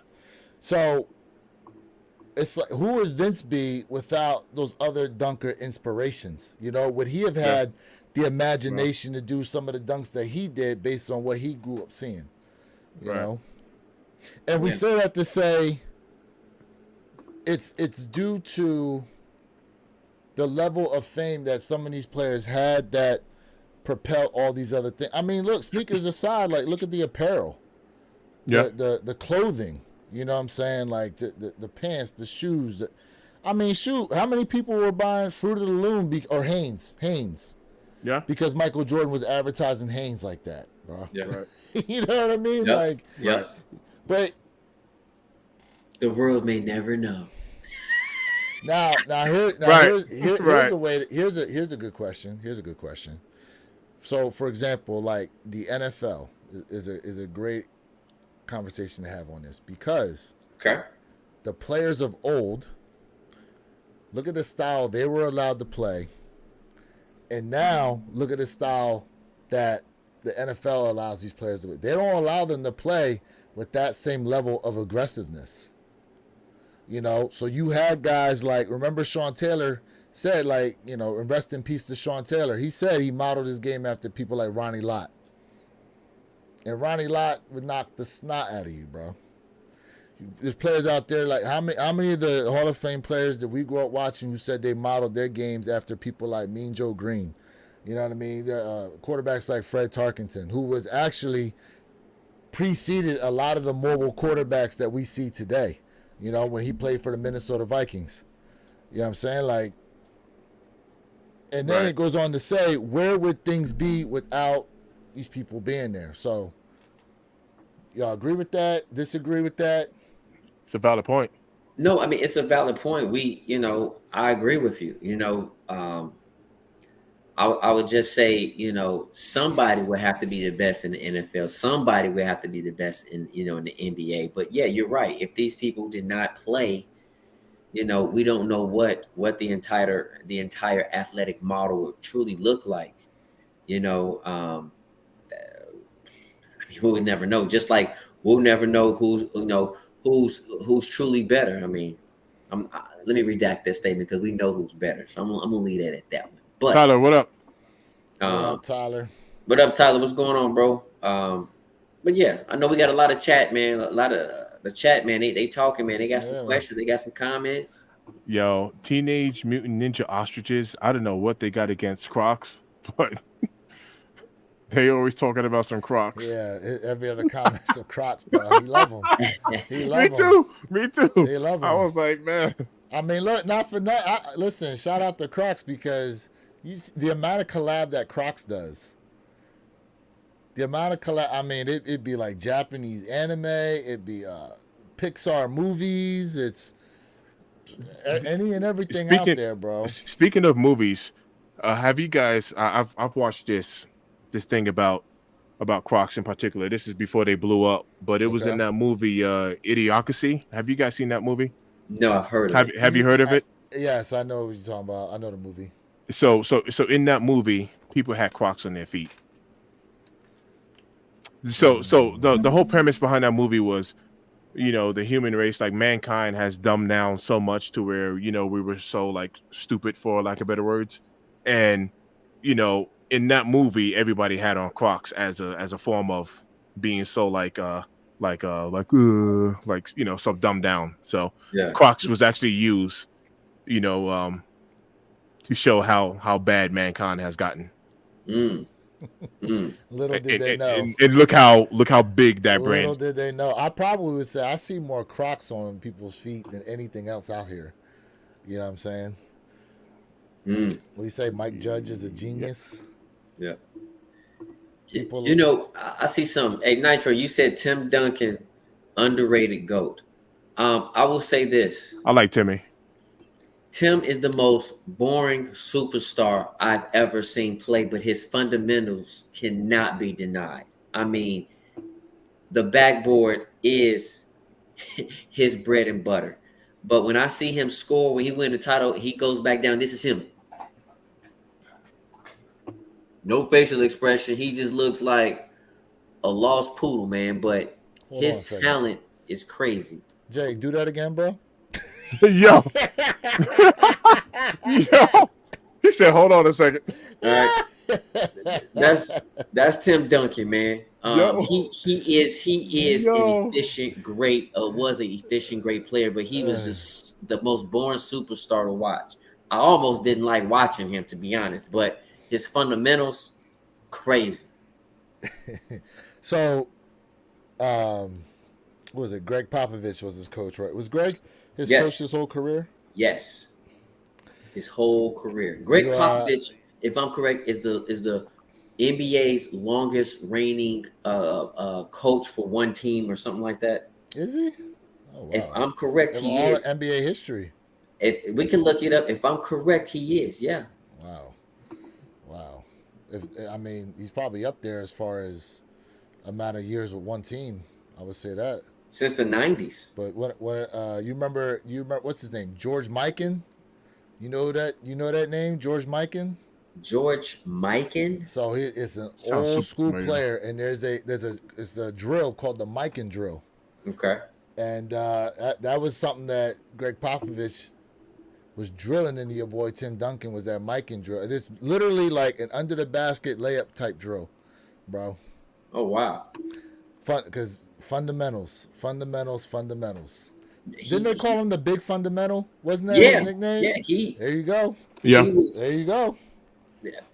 He was the most fundamental player I've ever seen, in my opinion. Mm-hmm. Just boring. He was just boring. Mm-hmm. But he was a phenom, without a doubt. Now, imagine Tim Duncan, right? Even though his game's the way it was, with the social media of today, he'd be an even bigger star. Would you agree with that? Oh man, absolutely. He would hurt you. Oh, he would hurt you. No. I'm saying with did you hear what I said though? Like, how big of a star would he be with today's social media? Yeah, that's what I'm saying. I mean, he would hurt you in every aspect because of his fundamentals. He would just embarrass you. That was just my analogy. But yes, with social media, he'll kill you because of the court. I just think a lot of these players today are sometimes, and y'all let me know how y'all feel about it. Do y'all feel as though a lot of these players are bigger today than their games actually are? Yeah. Yes. Yes.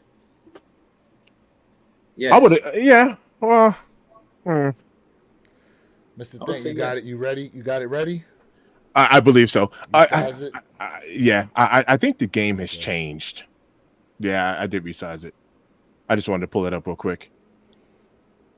Everyone in 2006 movie Idiocracy wears Crocs because they were cheap, and the film's producers thought they were too horrible looking to ever become popular.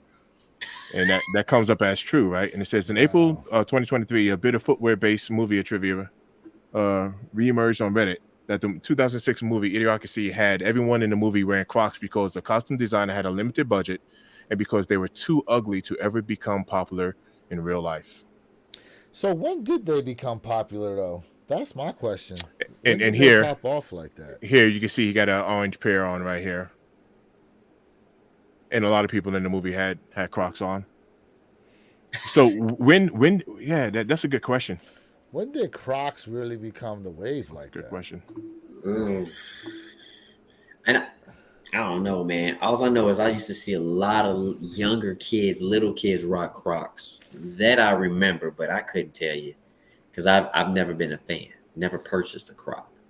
Nitro goes, people saying boring style yet won 5 rings against other people. It goes against people consider GOAT in their prime. Yeah. Okay. He he was born, but he was efficient. Yeah. Absolutely. And I'll say this, Nitro. You got to remember too. Tim Duncan came out of college, you know, just super solid. But I do feel like Tim Duncan was not a true power forward. He should have played the center position. Because as soon as they won that first year, David Robinson went on ahead and retired on that first win, and Tim stayed in that power forward position. So Tim had an advantage because of that power forward position. He was bigger than most players during that era. And I've always said Tim Duncan should have never been a power forward. He really was a center. But his skill set, clearly shown that he had power forward skills. So I'm glad he brought that championship thing up. Do you guys know some famous players in the NBA that's got the most chips? Robert Horry is one. And I'm gonna say underrated famous Robert Horry. If we're talking about basketball, but I mean Bill Russell has 9. Nobody has more than Bill. Bill has 11. That's what I mean. I'm sorry. Bill has 11. Bill Russell has more than anybody. But here's why I'm bringing Yeah, I this was over up. here talking, and I was muted. My bad. Here's why I'm bringing this up. I want to show you guys something because I just happened to look this up, right? Bill Russell has 11. Mm-hmm. Sam Jones, 10. Satch Saunders, 8. Casey Jones, 8. John Havlicek, 8. Tom Henson, 8. Now, some of these players, you got to go way back in history on some of them. I mean, look at it. This one guy's first championship was 1959, 1961. Yeah. Another 1959. You know what I'm saying? Like here, this guy 1957 was his first chip. But I think Robert Ory's got 7. He has 7. Robert So he Horry don't even does. make this list. As many chips as he's got. You know what I'm saying? But it's interesting to see, like, Bill Russell's probably the most famous one we know on here. Besides, I would say John Havlicek. At least I know of John Havlicek like that. But it's crazy to think 11 chips, 10 chips, 8, 8. Yep. You know. Yep. This crazy. Go ahead. I do have a question about that though. I mean, for the mere fact of, back during that era, and this is not to minimize his game, but back then, how many 6'10" guys did you have in the league? My question is, was the competition just as good and as aggressive then as it is now? I mean, that's my question. There were less. I mean, 6'10" now is like, granted, yeah. I mean, you look at Wilt, because Wilt had 100 points in one game. Now the next closest was Kobe with 81, right? Yeah. You know what I mean? Like I get it. Like I said, I'm not trying to belittle it. I mean, if you were dominant during your time, you were dominant during your time. But correct. Would that be almost impossible nowadays? Right? Would that almost be impossible nowadays to be like, I got 11 chips, man? I think. I mean, MJ didn't do it. LeBron's not going to do it. Who's going to do that? If Kobe and Shaq stayed together, how many rings you think they would have had? That's difficult because of age, man. Not only age, but they broke up early, right? They broke up at a time where it went from because how many chips did they win together? 4, right? 4. They won 4 together. So I think the first 2 you could definitely say was Shaq dominated. Number 3 was kind of both of them, and number 4 was definitely more so Kobe dominated. Would you all agree with that, or would you think of it differently? I agree with that, but let me tell you why I agree with that. Kobe Bryant made a statement, and he said that Shaq could have been the greatest player ever if Shaq would have eaten healthier. Shaq was just living off McDonald's. Yeah. and that was part of the reason why Shaq's game went down, because he was not taking care of it. Okay. So Chad Ochocinco is on record for saying that that's all he eats is like McDonald's. That's true. Well, so a lot of it came down to his work ethic in the off season, because he said I like drinking the Mai Tais and chilling. And Shaq even said to Kobe, he goes, "Well, I knew you were going to do it. I knew you was going to be there, so I didn't have to do much. I figured I'd just play my way into shape, and then come playoff time, I'll be ready to go." Mm-hmm. So that's exactly what he diet. said to Kobe when him and Kobe were sitting across from each other talking. I remember that. Yeah, I remember that. Yep. Mm-hmm. Hey, shout out to everybody in the chat. Appreciate you guys being here. For real. Yes. Make sure y'all subscribing to my guy, Mr. Think I'm Possible, Jay Elevate, and myself, Warrior Kicks. Yes. 26. We appreciate y'all rocking with us, chat. Really do, man. Y'all got any questions for us in the chat? Let us know what questions you have for us. Absolutely, fam. We definitely kicked out the creepies, though. I know that. Bro, I was dying. I was like, wait a minute, what? Yeah, my man said what? Yeah, I had to do a double take on one of those comments from, I'm like, am I reading that right? Like, nah, bro. What? Nah, bro. Come on, man. That's crazy. Nah, bro. That's crazy. That's crazy. Where's that guy Superfly at, man? Yeah, where's Superfly at? For real. Like, that's crazy. Where's that guy at, man? Hey, Teenage Mutant Ninja Asha says, if y'all were to choose one GOAT shoe, which one would it be? Oh, I mean, I know mine, so I'm gonna let one of y'all kick it out first. Well, okay. One greatest of all time shoe. Oof. I know mine. The first shoe that comes to mind. Okay. I'm gonna just name it. What the Dunks. Wow. The What the Dunks. That's the first shoe that came to mind. Okay. He's asking for a consensus. Yeah. Y'all have to agree. Oh, we have to agree on one. Okay. So we'll answer it individually, and then let's see if there's one we could agree on. I don't see that happening. There goes your guy. No Crocs. No Crocs. I mean, my greatest shoe of all time is definitely, y'all know what it is. I'm gonna say it easy. What's up? What's yours, bro? It's the thing. Yeah, let me. I don't know. What you got, Jay? Greatest shoe of all time is the Air Jordan 4 white cement. That's not even a debate for me. That's your greatest shoe? Okay. That's the greatest of all time. Yep. That's a good pick right there. I would actually, That's a nice pick. I would agree. I would actually agree with that if we were going to do the consensus. They said Jay's yours is an ASIC. Come on, bro. Oh man,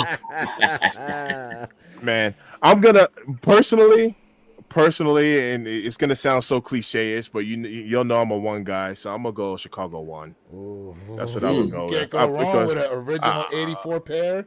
But I am a one guy. Y'all know I'm a one guy. So as a consensus sneaker, I would have to agree on that one.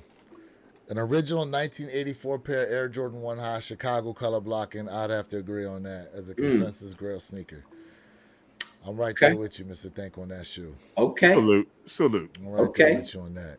Okay. Like that. I mean, honestly, like it's the granddaddy of them all, right?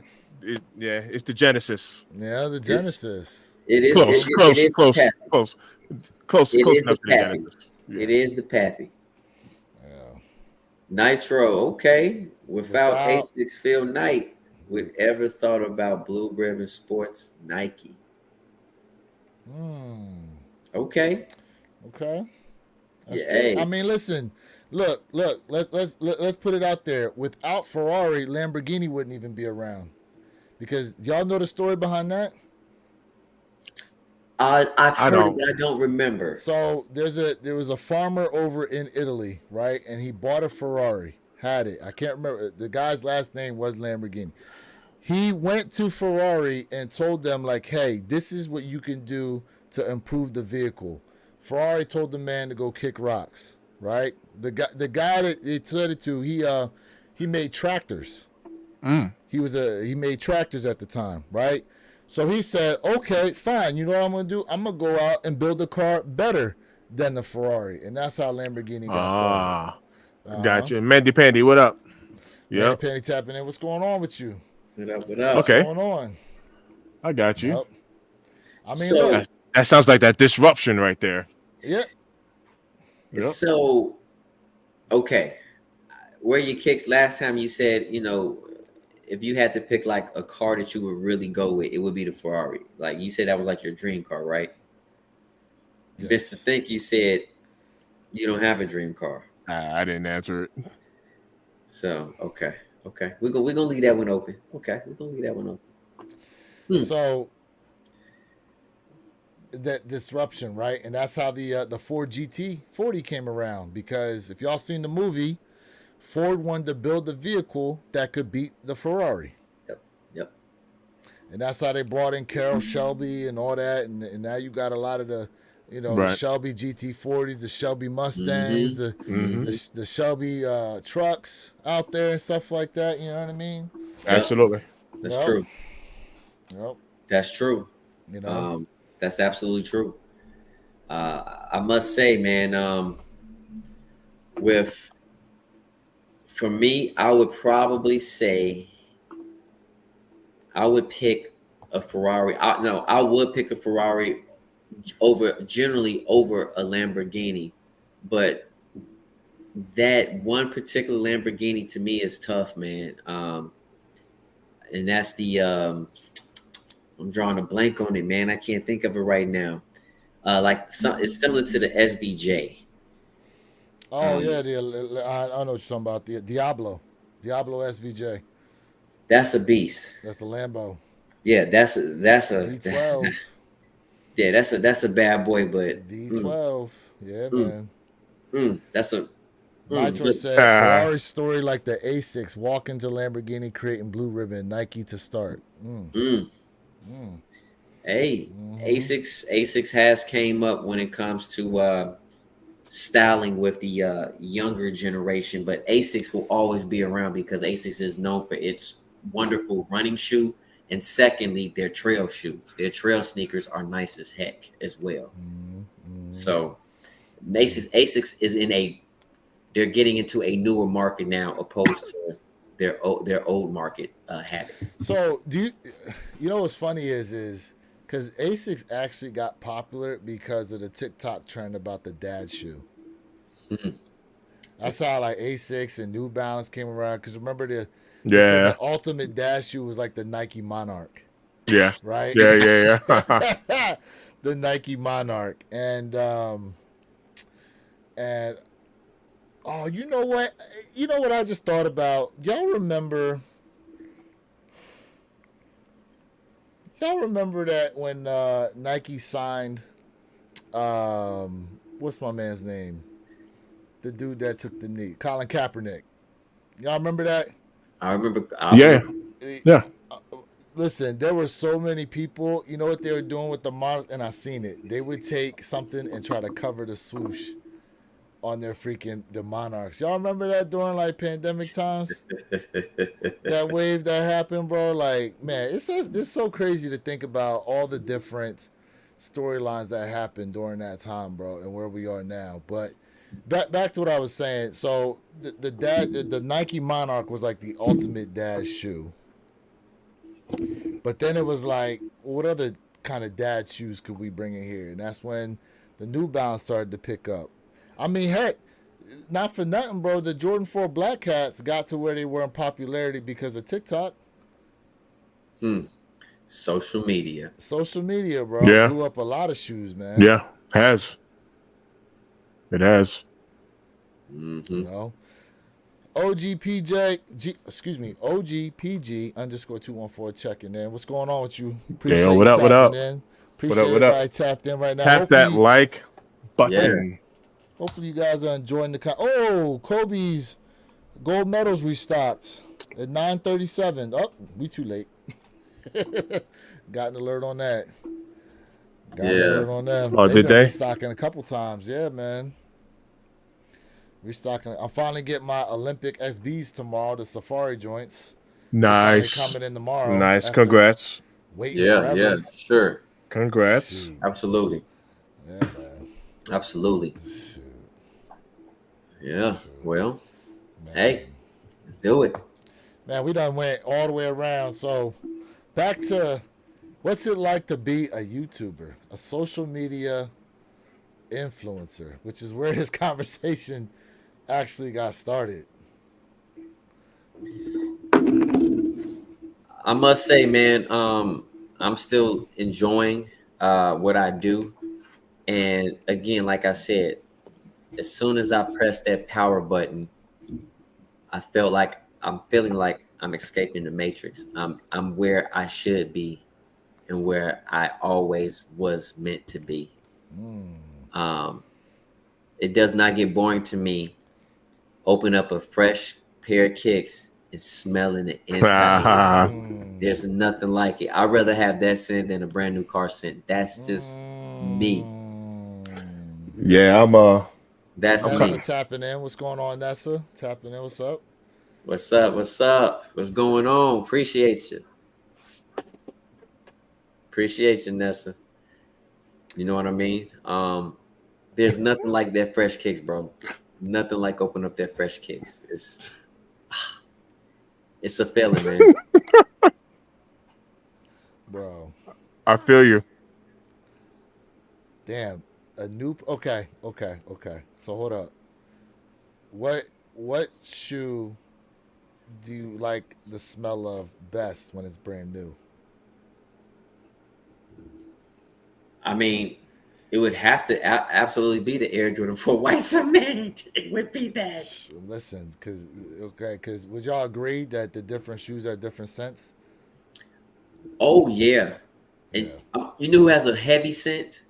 What? Man, foam posits.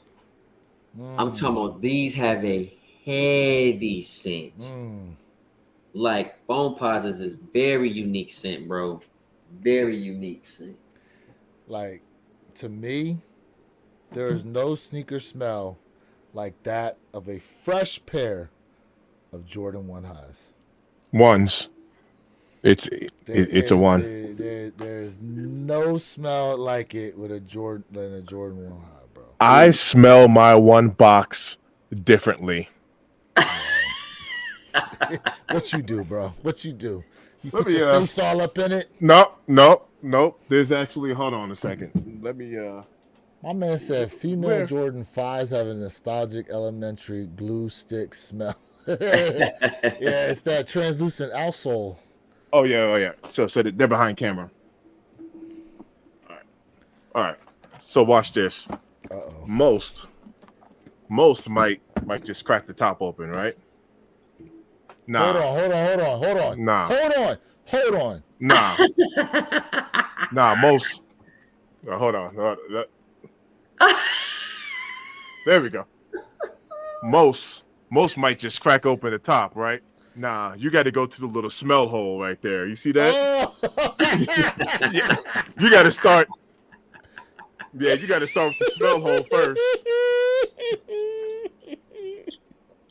You gotta start with the smell hole first. Hey, yo. I'm done. And then you crack the top. Hey, yo. My man said, I put my nose in the hole, son.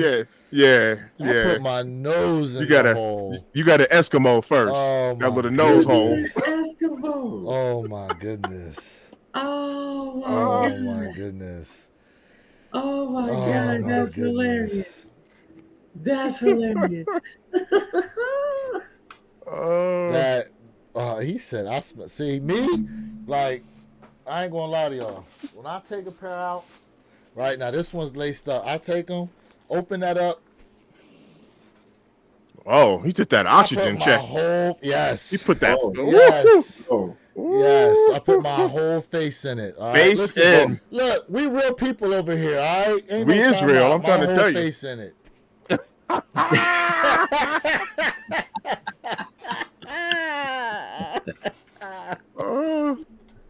Oh my God. That's funny. My man said wiped out a whole universe with that sniff. Yeah, bro. Hey. That's hilarious. Yeah. Dude. With if I could smell the factory they were made in, shoot. Man. Jay, how you smell your sneakers, bro? Don't tell me you don't. Don't tell me you just open the box and go. Listen, like it's a plate of food, bro. Let me tell you. So don't be shy out here. Don't be shy. When I opened up my KD35 Nurse yesterday before I did the review, I absolutely took about a whole minute. I just kept my nose right there. Like, you did the respirator. Man, I was just like, this is amazing. One more time. Okay. Yes, man. Just had a light little nose tickle, man. Just a light little nose tickle. Man, every time I open up that box, man, I have to. It's no better scent, bro. It's no better scent in my opinion. Nice. You know what I mean? I wish they sold. I wish there was a cologne. The fragrance. Oh, new sneaker.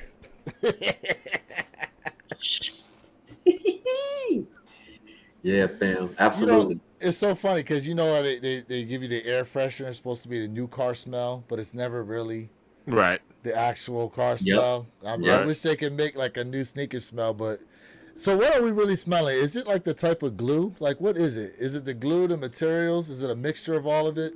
It's a mixture. It's a mixture of all of it, even cardboard. So here's the thing, right? Jordan 4s to me have like I always think like there's like some type of like a peppery smell to them or something. I don't know. When I smell a new pair of Jordan 4s, like I like the smell of them, but there's like some type of like pepperiness to it. I don't know, man. It's weird to me, bro. I don't know. But obviously our Jordan 1s smell different than the 2s. The 3s smell different than the 4s. Yeah, it does. You know what I mean? Like it does. Kind of a side note, and this isn't even a joke because you guys know I'm a bowler. So you have a bowling company called Storm. That's the name of this company, right? Okay. And Storm, they make scented bowling balls. It's scented for the life of the ball. Yep. Scented bowling balls. They make a smelly ball, and so there would be cinnamon, apple, pause. But I'm actually dead. I'm dead serious. Like you can literally pick up this bowling ball and be like, wow, that's like vanilla or whatever. They make scented bowling balls. Dope. It's so dope. The scent never goes away. It never goes away. It never goes away. I wonder how they're able to do that. Got a new banner for us. Not the smelly ball. right. Pause up there. Right. Pause. Manny Benny goes, well, you like what you like. My daughter likes the smell of acetone. All right. So look, growing all right. up, I like the smell of gasoline. The fumes, the fumes of the gasoline. Of gasoline, yeah. That is true. Y'all are funny. Oh, my man tapping in, Henry from the Funk Shop. Yeah, bro. Funk Shop. What's going on with you, bro? Salute. So he's actually so my guy Henry, the Funk Shop, he's actually helping to sponsor that Best on Feet that's happening there August 29th. So for any of y'all in the South Florida area, make sure you check out me, Wear Your Kicks 26 down there at the Booby Trap in Doral on August 29th for the Best on Feet competition for the Wheels and Heels event that's going to be happening in the parking lot. Hey, that's what's up. Man. Absolutely. Oh, did you say you was gonna live stream that or? Oh, I'm gonna try to live stream for a little bit while I'm a little there. bit. Nice. You know, now I'm going to. They're having an event this Saturday there. It's with what do you call those cars that that they have in LA with the hydraulics, and they do low riders. Those are called low rider joint. Yeah, so they're having an event in the parking lot, and it's going to be featuring those type of cars and stuff, right? Mm-hmm. Same people hosting that. So I'm going to go out there and talk to the guy and see, like, how we plan on actually doing this competition. You know what I mean? Just so I know ahead of time how it's going to go down. Because, bro, if he tries to make it to where he puts me in charge as to who the winner is, ain't no way, bro. You ain't going to put that on me. I need some other people out there. You know what I'm saying? So it's a consensus pick. It's a consensus pick of judges. But in any case, I'm going to go out there this weekend, talk with him. There is from 6 to 11 this Saturday. Any of y'all in the South Florida area, come on out. You know what I'm saying? I'll probably be there. Maybe the whole time, but at least I'll get there probably around 6:30 or whatever. Should be a good time, though. Food trucks, DJs, all that stuff. Now, you don't have to go inside.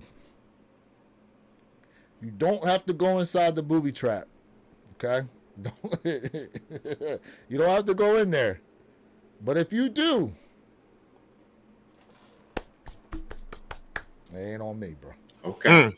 Bet it up. Bet it on me.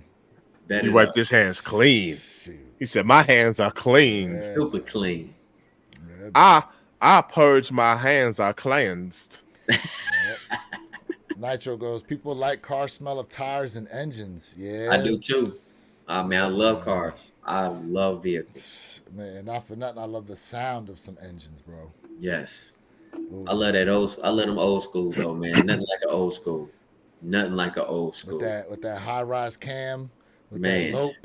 Sounds like it's gonna shut off, but it's just that high lope, the high lifter action, bro. Or when it's just shaking to the And then when you take off, you see the little twist. I see Jay over there. Jay was like, oh. Man. Yeah, you sitting in the car, just. I love it, man. You feel the ground shaking. Man. Nothing like an old school. Bro, that's like on some of them high displacement Harleys too, bro, with the exhaust on them. They turn them on. It's like you can feel the ground vibrating on them, bro. Wow. 124, 131 cc, Harley V-twin. You see, I can't speak about bikes because I ain't never owned one. So man. yeah, Lewis be on them bikes. Yeah. And I ain't even gonna hold you, man. Them cold starts, especially on Harleys. Oh, that sound. Oh, man. With the music blasting. Oh yeah. Well, so my man at the Funk Shop, that's what they do. They do sound system installs on like Harleys, cruiser bikes, golf carts and stuff, man. Nice. And matter of fact, that's part of what's going on at the Wheels and Heels is going to be a sound system competition for the bikes out there too. Nice. You know what I'm saying? Now, so that's why I'm like, I wonder how I'm going to be able to do this because it's going to be a copyright. It's going to be a copyright mess trying to film some of that stuff on there. You know what I mean? Well, you know what you can do? You can always film, turn the volume down, and just do voiceover. So as it's just showing, you just talking over. That's all right, true. Guys, over here in this section, blah blah blah, and it's just showing on the screen. Is okay. So this is a good part for talk about YouTube. Is there maybe like a time threshold to where the copyright kicks in? You know, I'm gonna tell you what I did. What I do. Um, Most of the time, it really works where I'll shut it off. Mm-hmm. I'll Mm-hmm. shut it on and talk about whatever I have to, and then I'll shut it off and replay my music. You know what I mean? Mm.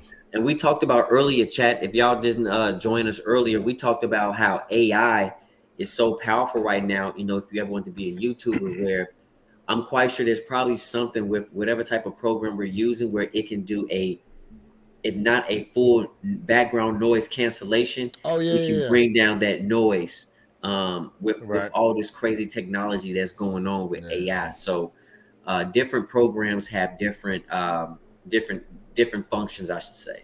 Right. Yeah. Facts. Hmm. That is Facts. true. Yeah, that's Um. another way.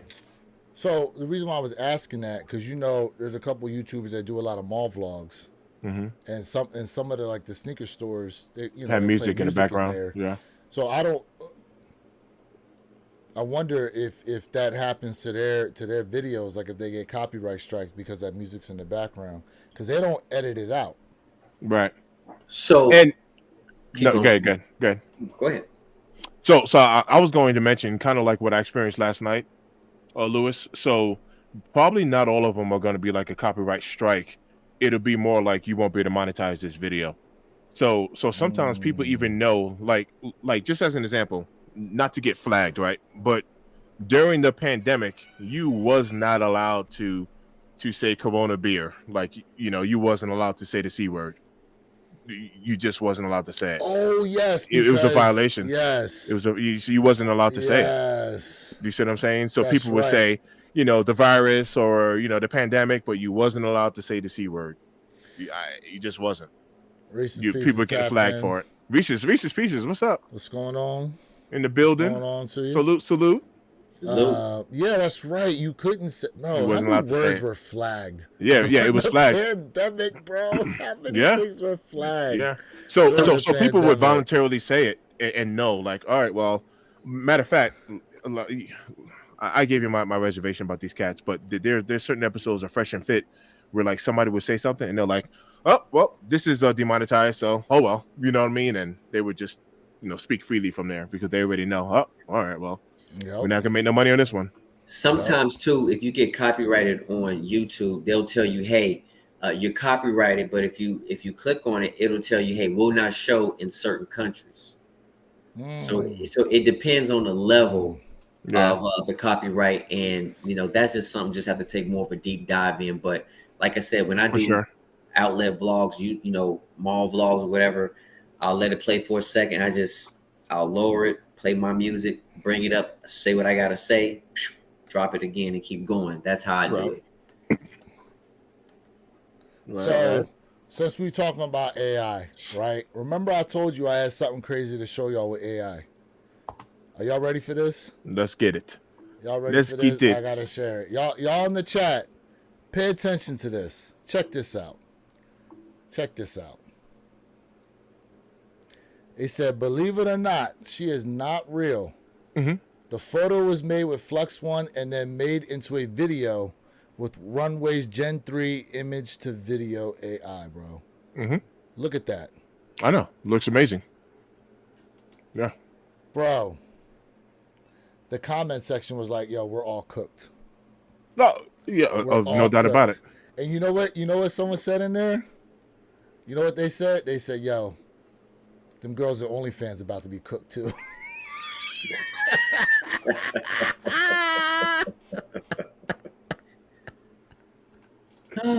But bro, like this is the level. He said when AI masters that BBL, y'all are done. Bro. Bro. Listen, not for nothing, bro. Yo. Like I was staring at it for a good minute because I'm like, how? How? Ain't no way. Get him, Reese's. Get him. Ain't no way. Ain't no way. Look, I'm just repeating what they said in the comments, bro. Listen. Ain't no get me nothing, bro. No, she said OMG. No, she said OMG. I know, but listen, like this is where AI is at now. No, bro, it's dangerous. I mean, this is where it could be dangerous. Hold on, if y'all thought catfishing was bad back then, imagine the level it's at now. Y'all remember Monetization, right? Yeah, the dude from Notre Dame, the linebacker, right? And his fake girl, bro. It's crazy, bro. This is all crazy. I need that sound clip, bro. Bro. Yep. Wow. Well, all right. Well, you know, imagine you taking something like that already, which is the reason why in YouTube they actually have like that disclaimer asking you when you publish a video, you know, like are there any, you know, backgrounds, any images that's not, you know, really there or whatever. They do ask that, yes.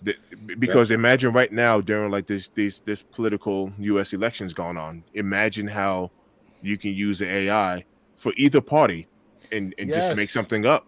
They've been doing voiceovers. Voice bots, absolutely. You know the voices and all. I mean, shoot, they do voiceovers of Joe Rogan. It shows Joe Rogan, and it's literally him, a video from one of his podcasts, and he's saying, like, his mouth is moving, saying something else, but the voice is there saying something completely different. Yeah. Yep. It's wild. Yeah, technology is, bro. It's crazy. It is wild. Listen, do you know how much trouble they could put people in with this type of technology? No, you're right. They are already doing it. You know what I'm saying? Even in the movies, you actors want to go on strike.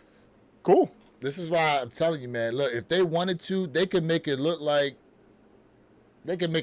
you do any and everything, bro, with the amount of technology they have out here. What was the name of the movie with the tall blue people?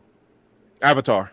Avatar was all like, I'm not saying all of it was AI generated, but if you think about it, like that new Avatar, that's some of that's AI generated, but also that was all like generated off a computer. Right. If you really think about it, besides, you know, showing like real live people and green screens, man, that is crazy how technology has advanced. So right, you talking about on the movie level, right? That's Hollywood. So now we're talking about just you and I or anybody out here can just download these apps, and with trial and error, they can make some crazy stuff out here. Where your kicks? I don't mean to stop you. Yeah, I see you. Boy. Hey, no, just hold on 1 second. 1 second. So, because you are stating that we are, you know, your mother, I just want to show you. Not the moms. We don't do fake shoe reviews.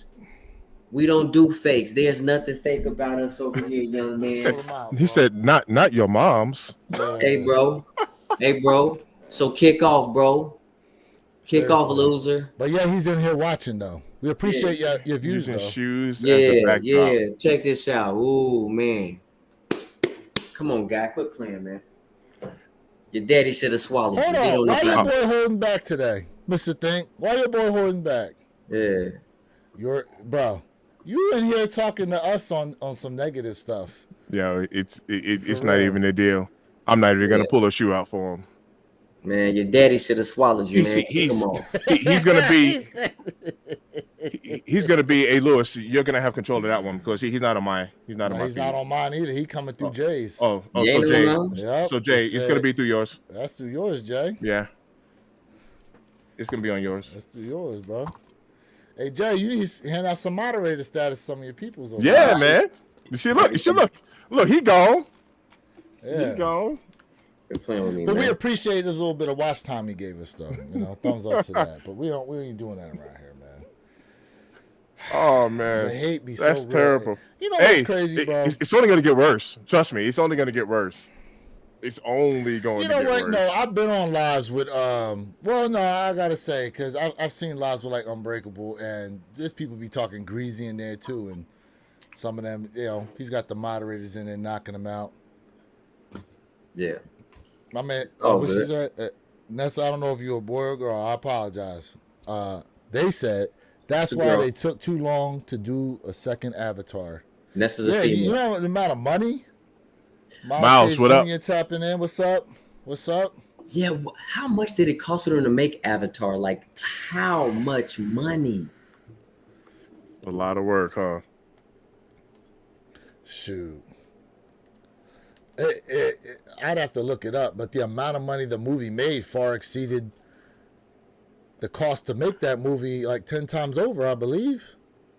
So much so they created a theme park. Yes, yeah. They got a theme park now. Yep, for sure. Hey, chat. Listen, you guys are amazing. We appreciate y'all rocking with us, chat. Like, man, we are so grateful. Like, seriously. Thanks for tapping in. Thanks for tapping in. Yeah, man, for real. Thank y'all for tapping in.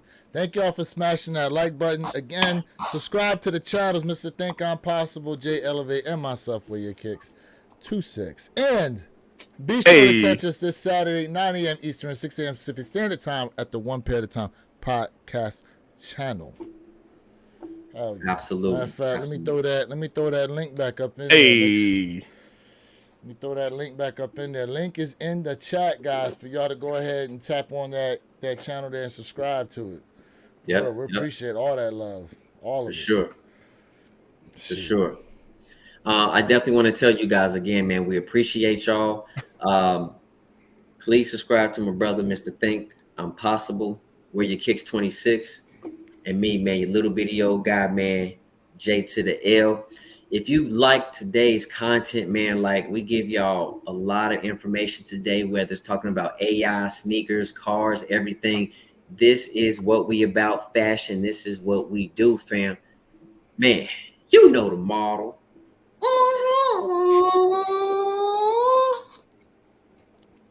There's a lot of people who tapped in for the first time ever and are now shocked. What just went down? Oh man. Yeah, Mr. Think, bro. Yo, that was some serious lip. That was serious bro. I'm serious.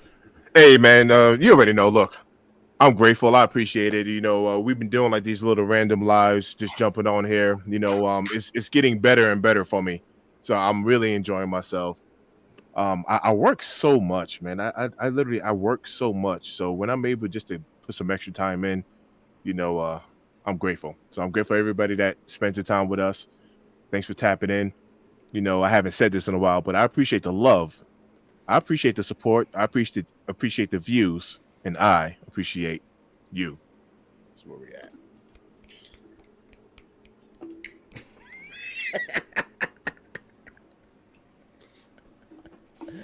Oh man, yeah, for sure, man. Definitely appreciate each and every one of y'all that tapped in, man. Yeah, we listen.